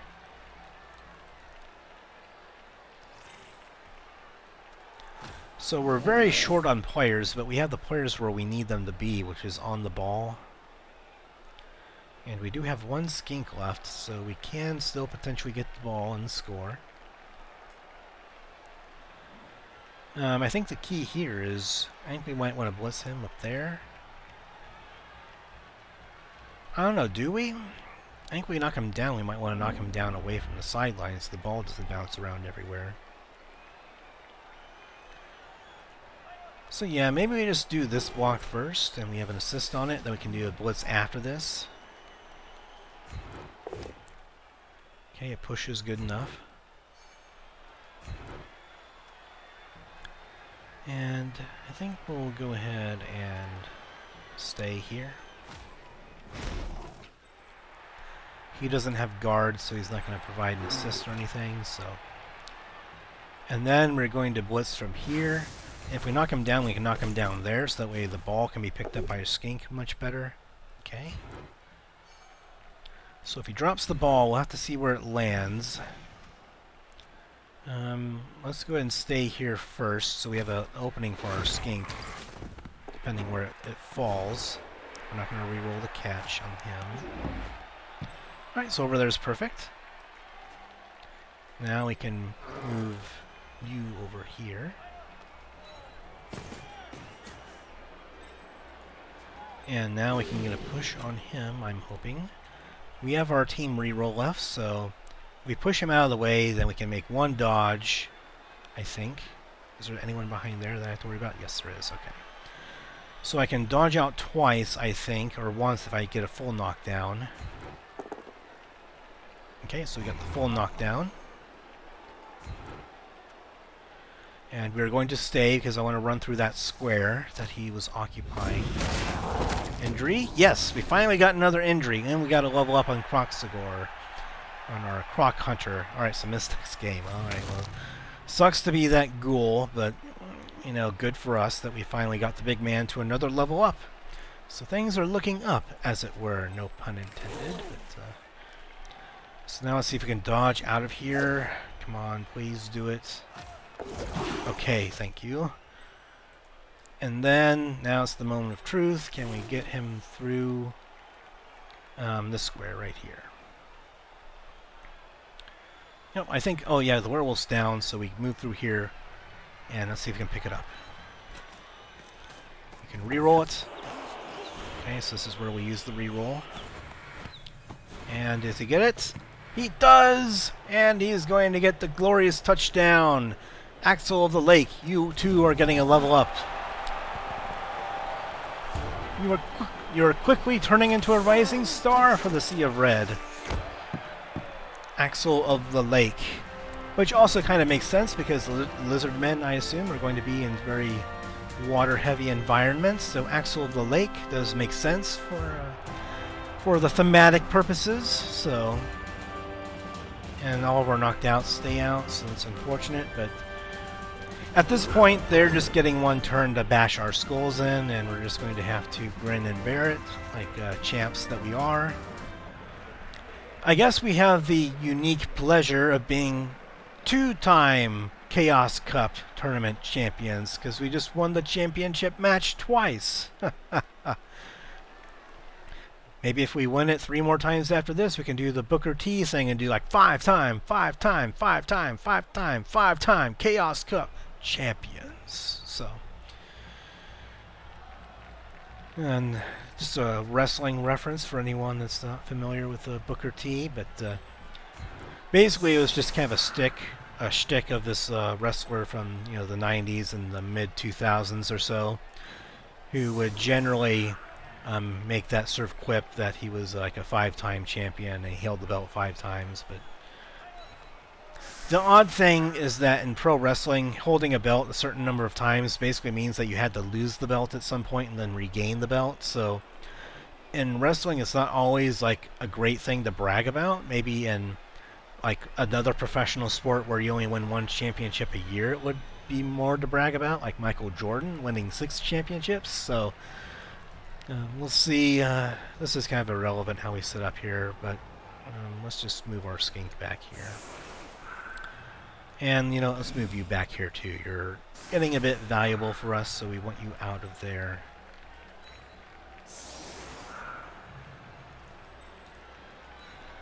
So it is time for you to get in there, Huntsor.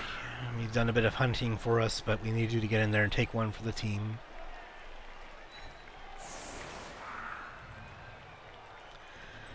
He has 2 turns, so we might think about getting Kroxigor in for a blitz. If we keep him close enough. 1, 2, 3, 4, 5. So we'll get Kroxigor in for like a blitz of some kind, depending how they move around, but other than that, I'm not going to really do anything. I'm just going to be very conservative here.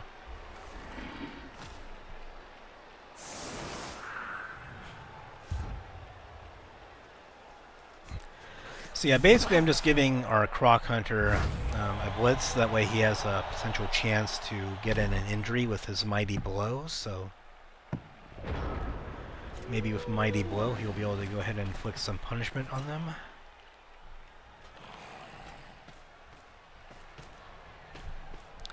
And I don't know, my Skink are fast enough to where maybe I can get them in for some assists for making a 3-die blitz of my Croc Hunter. So the big man, my biggest man.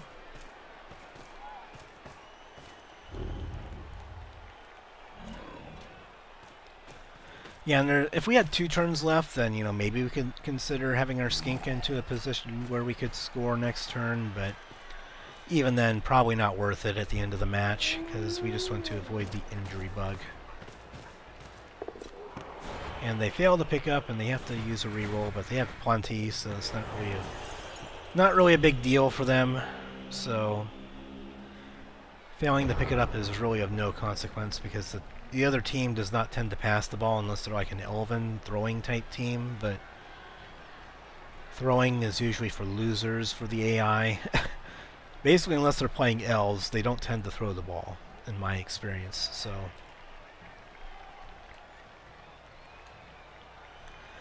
So now, how do we want to set things up?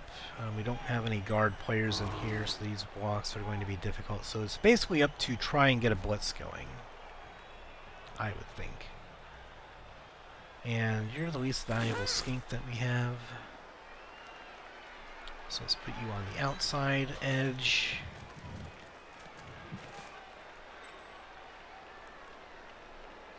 You're valuable, we don't want you in there. You're also valuable. I guess all of you are kind of valuable in some way, but I guess you're the one that we want to go and put right there, and then Croc Hunter can blitz from there to get, I think, a 3-die blitz on the zombie. And then if he gets in there, then he can provide some more assists on some blocks as well, I think. Yep, so that's a 3-die. And hopefully we don't need to use a reroll on a loner player. Alright, so very good. That's actually quite nice. And we get to move their flesh golem. Okay, never mind. We don't get to move the flesh golem off. I forgot, he has stand firm. But we can still move you here, I think. Yeah, so we can move you here to get an assist on the werewolf. And then, can we make a line of blocks down this direction? It's worth the try. We might as well, since we have the turn here. Okay, so we do get him down. And get him away. And let's just go and stay here and don't give them a way to surround him. And then, this is a 2-die block, so I'll take this one. Okay, we get him down as well. And we'll stay on this one. We just don't want to give him free assists and blocks and things like that. And then I don't want to try and get in with another assist over there, so let's just try the 1-die block. Maybe it'll work out for us. It does not. And he's injured. Well, that's lovely. And no long-term effect, so I'll take that. At least that decision did not backfire on us at the end of a great championship game that honestly, we've kind of dominated this game. I just didn't want to get a really terrible injury right at the very end to spoil it. Our sources getting hurt, or our dear Croc Hunter getting hurt, would be catastrophic at this point. They are very valuable to us, so that way we can try and level them up over time. I mean, they have good armor value, obviously, but there's always a risk there, as we saw. You know, eventually you're going to get an unlucky injury roll at some point. And he fails to pick up once again, and I guess he's going to use his reroll on that for whatever reason, so. Like I said, it was simulating matches for other tournaments, so like, maybe it didn't register because of that last time. Like, I have no idea what's going on there. It should register at least a tournament win for us. Like, we won the tournament, and we've done it a second time now, so hopefully we don't have to play a third match to win it. Especially since we're going to miss a player for our next match after that injury that I tried to apothecary and it didn't do anything. So, alright, so we get winnings, we get star player points at least out of this event. This thing I called bullshit, but we were able to go ahead and shove that back down their throat, or the game's throat, and win the match again. And we got good winnings, we got more fan factor. And Axel of the Lake got a well-deserved MVP there. So I'd say that was well-deserved for our rising star. And one of their own actual players got the MVP this time. You know what, let's just go to close and see if this actually registers this time. Do we actually win? Does it register the win? It finally does. Thank you. So we are the 2-time victor of the Chaos Cup Tournament Championship here. And we have won the Chaos Cup during winter, and now we can have a party and join a new competition for spring and celebrate our undefeated victory. Still undefeated, we have won a single elimination tournament. Some of the matches were harder than others. The Ogre team surprisingly put up a pretty big fight against us and made things really difficult. But we were able to come through against all of our opponents and thankfully get the win. So the Ogre team surprisingly was the most difficult team and the most difficult matchup against us.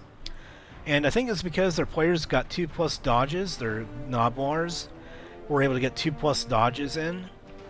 And so because of that, they were able to just kind of dodge out of our tackle zones because we do not have any players with tackle, and not having any players with block made it difficult against the Ogres.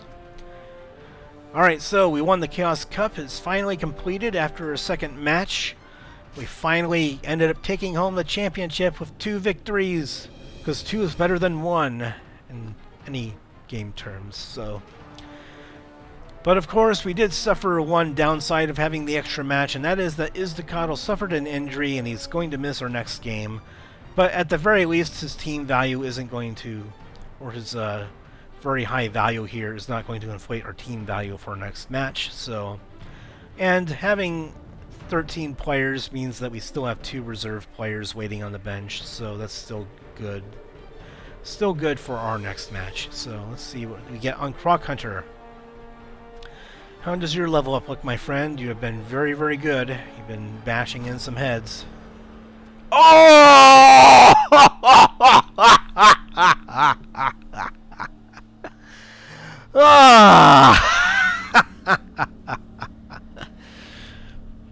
Now, I mean, I probably shouldn't be laughing. Obviously, I'm going to be taking the extra point in strength because 6 strength is just super strong. It allows you to get 2 dice blocks against basically anyone except for the tree men that only the wood elves and the halflings have.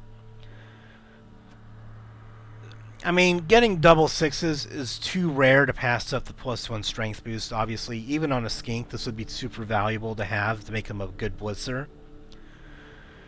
But having a 6 strength player means that you can get 3 die blitzes on 3 strength players, I believe. That's enough strength to do it. So you need no assists to get a 3 die blitz on a good number of players. And if you get break tackle, if we can get break tackle on him with a strength-based skill, I think. Yeah, so next we might get break tackle on him. And then we can dodge out of 1 square very well with a +1 strength boost here. So we might get break tackle next and just have him be a very good blitzer.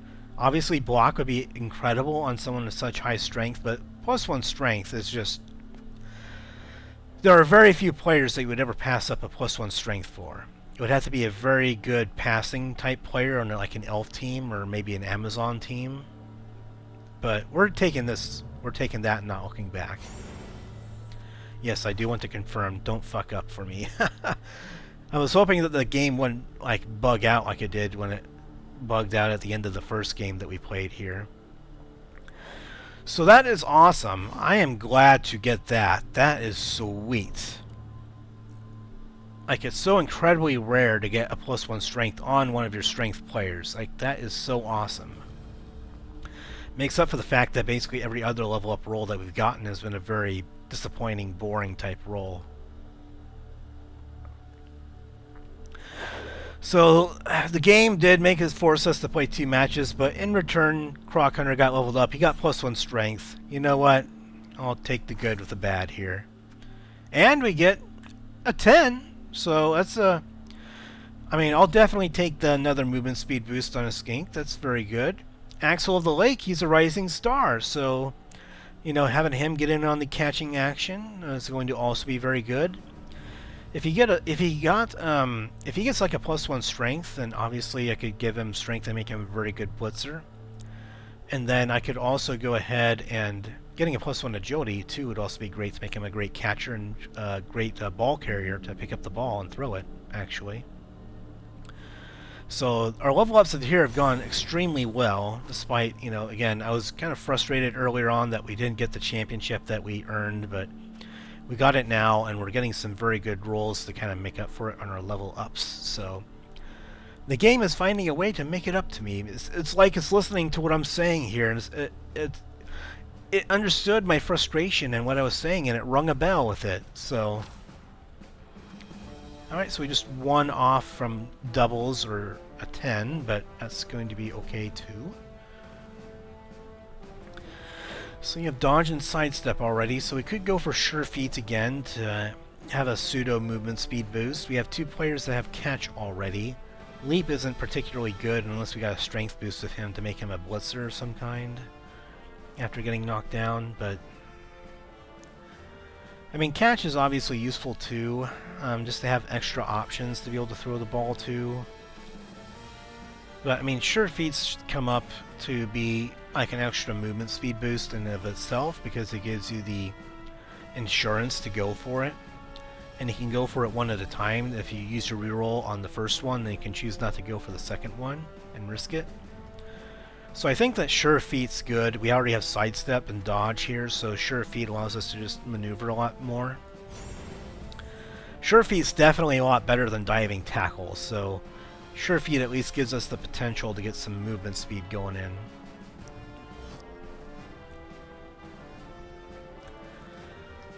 Alright, so Iztacotl's hurt, but, you know, we have so much good things going in here, and I think that we could end up buying another player here, because our team value is already going up with the 180k.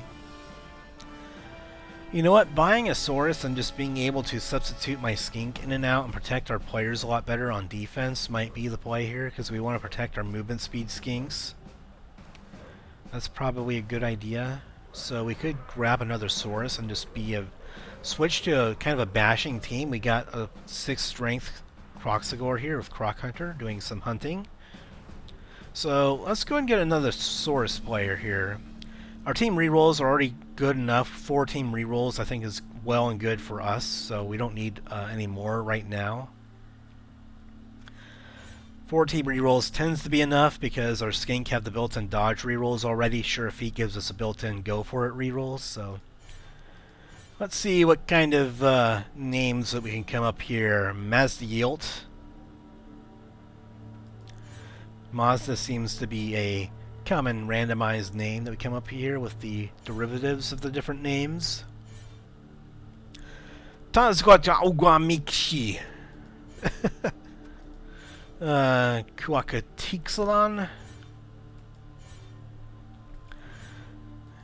Let's see if we can get some interesting names. Ots of the Moon. Maybe we can just make you Oz of the Moon. You know what? I'll make you Oz of the Moon. That'll be a very fitting name. We have to have someone that comes from the sun. Maybe we can have someone that comes from the moon. We have the Sea of Red. We need a moon to shine light on the Sea of Red at nighttime. So let's get you in there, Oz of the Moon. Welcome to the team. And then I think for a head, we'll have you with the feather in your cap. So let's go with that. Welcome, welcome.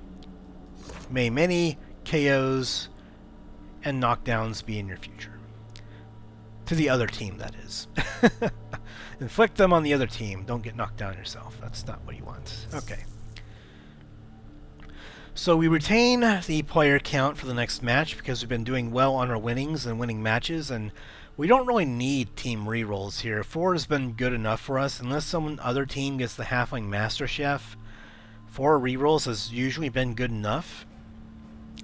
Because we don't usually risk some actions, like the built-in dodge rerolls allow our Skinks to not need the team rerolls as much. And we have Sure Feet, so going for it allows us to do that without the team rerolls. So, all right, let's switch you around and put you down there. And so we have Oz of the Moon. I don't know if he has any relation to our dear Wizard of Oz, but I used to live in Kansas for most of my life, so maybe we have a dear Oz that is not in Kansas anymore, as I now live in Nebraska. But again, hopefully many blocks and knocking down the other team are in his future. And so we're going to decide next time to decide what tournament that we play in next. We're kind of over it. We went ahead and played 2 matches to win the Chaos Cup there at the end. But in the end, we did get the win, and we got the star player points added up, and we got our good level ups going, and our Croc Hunter is going to bulldoze his way to getting a lot of people out of his way. So I thank everyone for watching for the super long doubleheader episode. That was totally unintentional, but I wanted to try and fit in the championship match into one single episode, and I hope that you all enjoyed it. I hope that you all enjoyed the payoff at the end there with our level ups and being able to go ahead and win 2 matches in 1. So I'll see you all next time. I hope you all join me for our next tournament run, our next competition with the Sea of Red Lizardman team. And I hope that everyone enjoys what I have to offer next time. Take care and have a wonderful day.